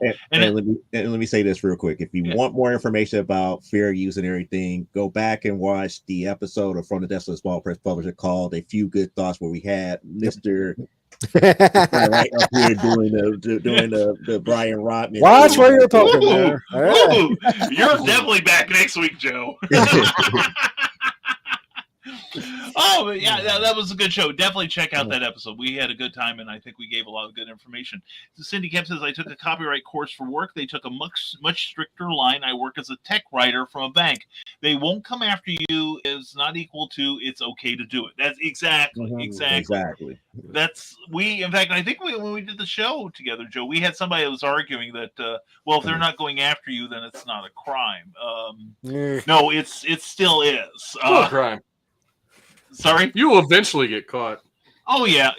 Well, and that's like saying driving 100 down a 35 mile an hour zone is not a crime as long as nobody catches you. That's how I got most of my tickets. There you go. There you go. We got to be more careful like me and make sure nobody's around. But anyway, so I hear. But no, speaking of copyright, somebody sent me a clip of a recent interview with Bill Willingham. Now, most people know Bill Willingham now for his work on Fables and related series, as well as Shadow Pact from DC, Robin, a few other things like that. But he made his initial fame through a series from Comico, originally Texas Comics, but it was called The Elementals. And then he did like a spin-off version for Bill Williams and his company. Oh God, I've got him downstairs. I read one yesterday. I blanked out on the name, but it's kind of like a continuation of it. But Bill Willingham did a video last week backstory, real quick. Willingham published most of them through a company called Comico, which is no longer with us. However, Comico was sold to an investor named Andrew Rev, who published a few issues of The Elementals and other books like that. In fact, I think I reviewed it on one of our earliest shows, The Elementals Sex Special, where they did like softcore pornography with the Elementals characters. In your filth books. You should talk. You caught up with me today. But anyway, and Comico, I miss her from my old show. Yeah, I think she's still up in Merrillville at that Asian buffet. I did see her that one time. I'll tell her you said hello, Carl. But anyway, wow. And then Andrew Rev just vanished. And he's recently resurfaced trying to get some IPs going. But Bill Willingham said that as far as he is concerned, that because Rev has not published the Elementals in X number of years, close to 30 years now. Yeah. It's been a lot. It's an abandoned trademark then, isn't it? Yeah, it'd be an abandoned trademark, but that's what Willingham is saying. He said that as far as he is, Rev has violated the terms of the contract, and that as far as Willingham is concerned, the Elementals, he has now declared they're in the public domain. Now, he also said, he added to that on his statement that he supports you in spirit if you want to do your version of the Elementals. However, if you get sued, and Andrew Rev is notorious for being rather litigious, if you get sued, don't come crying to Bill Willingham, which I get. So, but anyway, but there's a little thing. So if anybody wants to do an Elementals comic, good luck to you. There's a property out there lying in wait for you. So. And so are lawyers, probably. And so are lawyers. Possibly. Well, from what I know of copyright law, I don't think it's hard to declare something public domain. You just have to basically not prosecute. Like a Creative Commons kind of thing. Yeah. Tom Lehrer, a musical satirist from the 50s and 60s, who was an inspiration for Weird Al Yankovic, he about a year ago he put all of his sheet music. All of his music on his website and said, "You've got 2 years. I will not prosecute you, but take my stuff and do with it as you will." Or, I mean, really, look at My Bad. Yeah. There are a lot of analogs for characters that we recognize in that. Right. And yet, part of Mark Russell's cleverness is making a character like the Chandelier, who is the nightlight, the beacon of justice in Gravel City, that shines a light on all the evilisms. And, he has his, all of the clever, like his submarine is the lamp prey. Yes. Oh my God. And his headquarters is the laboratory. I mean, he just has such a, why not do that rather than try to actually take part and parcel the whole thing? I mean, if you have creativity to burn, you can do some really fun stuff with it, like he did with that series. Exactly.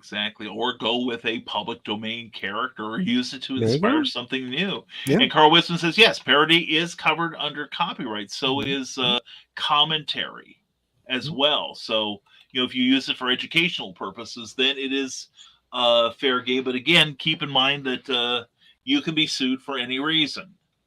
And Marvel sometimes it's better just to leave it alone. No matter, even if you are in the right, you might still have to pay to get a lawyer and all that. Oh yeah, and that's how they kill you. It might still cost you money. And if you get into a real litigious, contentional situation, and you're looking at big companies, they have slightly deeper pockets than you do, even though their bottom line of the month might not show it compared to an individual. They do. So yeah.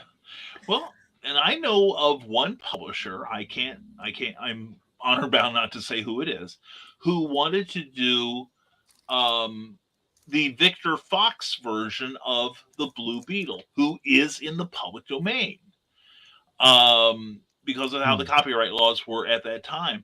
But he doesn't want to touch it because DC has the trademark on the name Blue Beetle. They've been known to launch a few lawsuits where they're probably not in the right, but they won anyway. So, Oh, exactly. And, it's like, I know someone who, you say find a new character. I did a major workaround. Blue Beetle type character will be in the Terrors, which you can read on my Patreon site. So, so I think we're done then for the evening, gentlemen. What do you say? So say we all. All right. That way everyone can pop on over to Joe Dog McKeel's Stupid O'Clock and enjoy that show, followed by Dan and the late night joy that is Last Man Standing. So we're going to go around the room, and then I'll carry us out of here. And Cindy Cap says DC and Marvel can afford more justice than most of us. That's right. They can buy the expensive justice. They can wait you out and bankrupt you. Yes, faster than get their justice. Yeah, exactly. Well, I've told the story many times that I have a friend of a friend who was suing DC, and the DC's lawyer said, "You'll win if we get that far, but we'll bankrupt you before then." Yeah. So that's just crank the mouse's tail if you want to see some real litigious contention. Yeah, they probably have destroyed several miles of rainforest just making C and D letters out of that snow.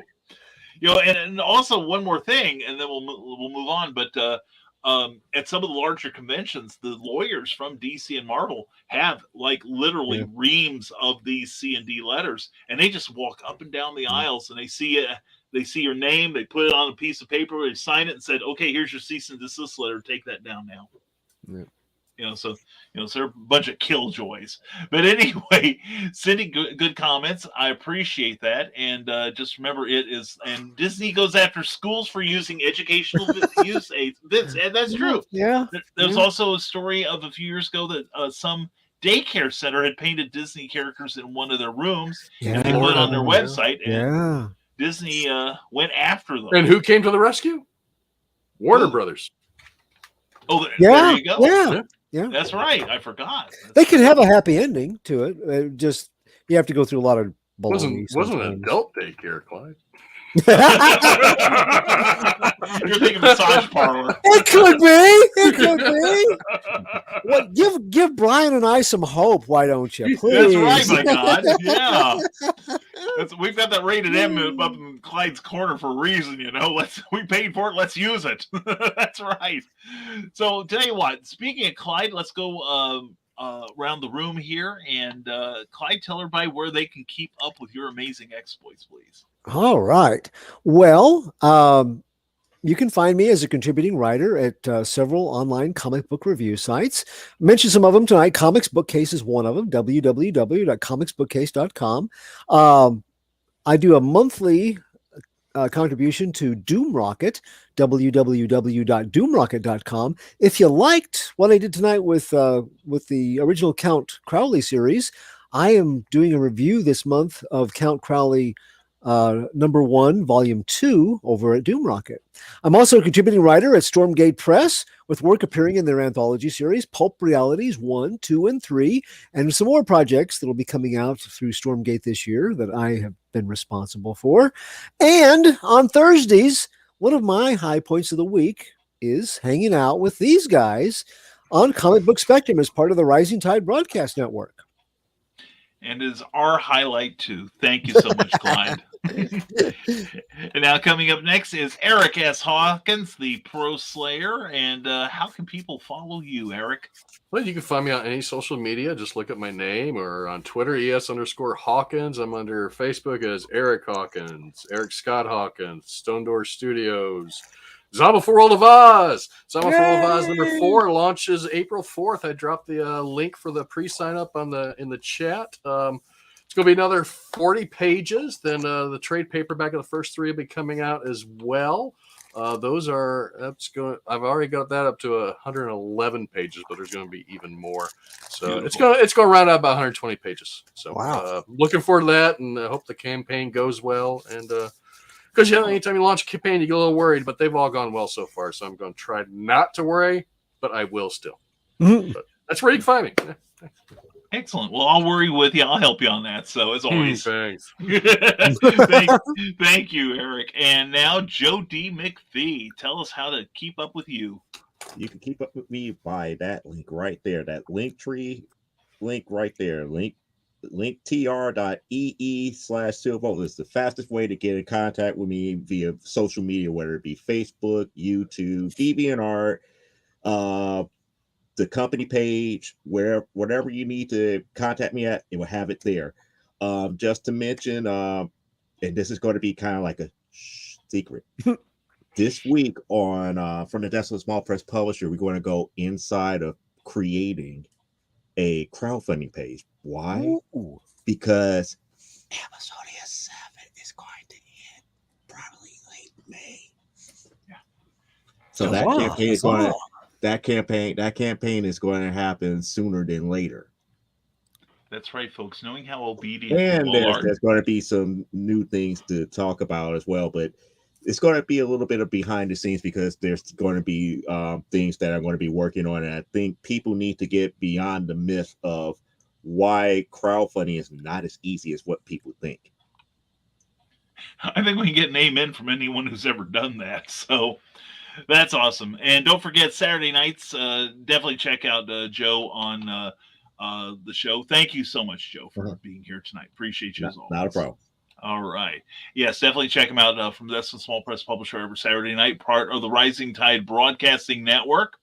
And as for me, you can pretty much find me here at risingtide.pub. We connect up with our Patreon page, as well as our video work and our the stuff we sell on Amazon, which By the way, Snow Shorts #2. I'm in this book, and the story in here, Snow Ambition, has been nominated for a Pulp Factory award. It's kind of like the Oscars of writing in the new pulp market. And please go to my page and you'll see more details on that. Please pick up that book. You'll enjoy it. It's a quick read if you like crime fiction, this is it. Anyway, speaking of the Patreon, if you want to see your name on this card and get a twice weekly blog, among other delights, check out what we have at www.patreon.com/Brian K. Morris. We're part of the Rising Tide Broadcasting Network, and definitely go on over to see Joe Dog McKeel at Stupid O'Clock, and then at 11 p.m. tonight, Last Man Standing. I'll be back tomorrow morning with Nevermind the Furthermore, and the Historical Fencing Guild will be on at 8 p.m. tomorrow night with Nicholas Tockert. And Drinking with the Davies is taking one more week off, and I think they're supposed to come back on the 29th. So definitely check out that channel there. And let's see, as always, we want to thank our sponsors, namely Rising Tide Publications, and of course, Plasma Fire Graphics, when the look of your book matters to you.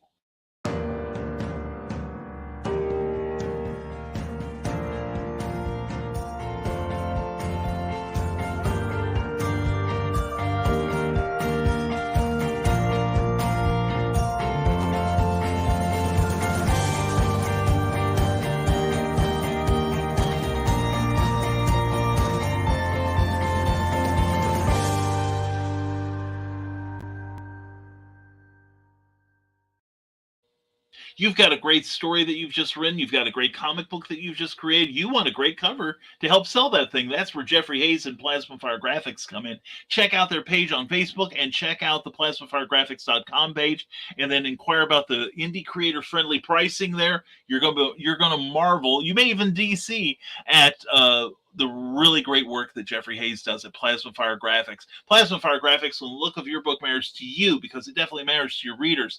And Cindy, our favorite cheerleader, is going, go Eric, go Eric, go Joe, go Joe. Hey, I remember a cartoon like that. Thank you, Cindy, for being here. Check out ckoepb.com for a great monthly newsletter you can sign up for, as well as a terrific set of books. She's got some comics, she's got regular books, and she's got it all. She's that awesome. And thank you all for watching this show. Please like, share, and subscribe this program with your friends on social media. And if you haven't already, please subscribe to us on YouTube. Ring that little bell, molested, if you will, so you're alerted of anything that we do on the channel. And so with that, we're going to bid you a cheese fondue. And thank you for being here again. We'll be back next week for another episode of Comic Book Spectrum. So in the meantime, as always, stay smart, stay safe, wash your hands, and never apologize for being awesome. Thank you for being here on Comic Book Spectrum. Take care, everyone.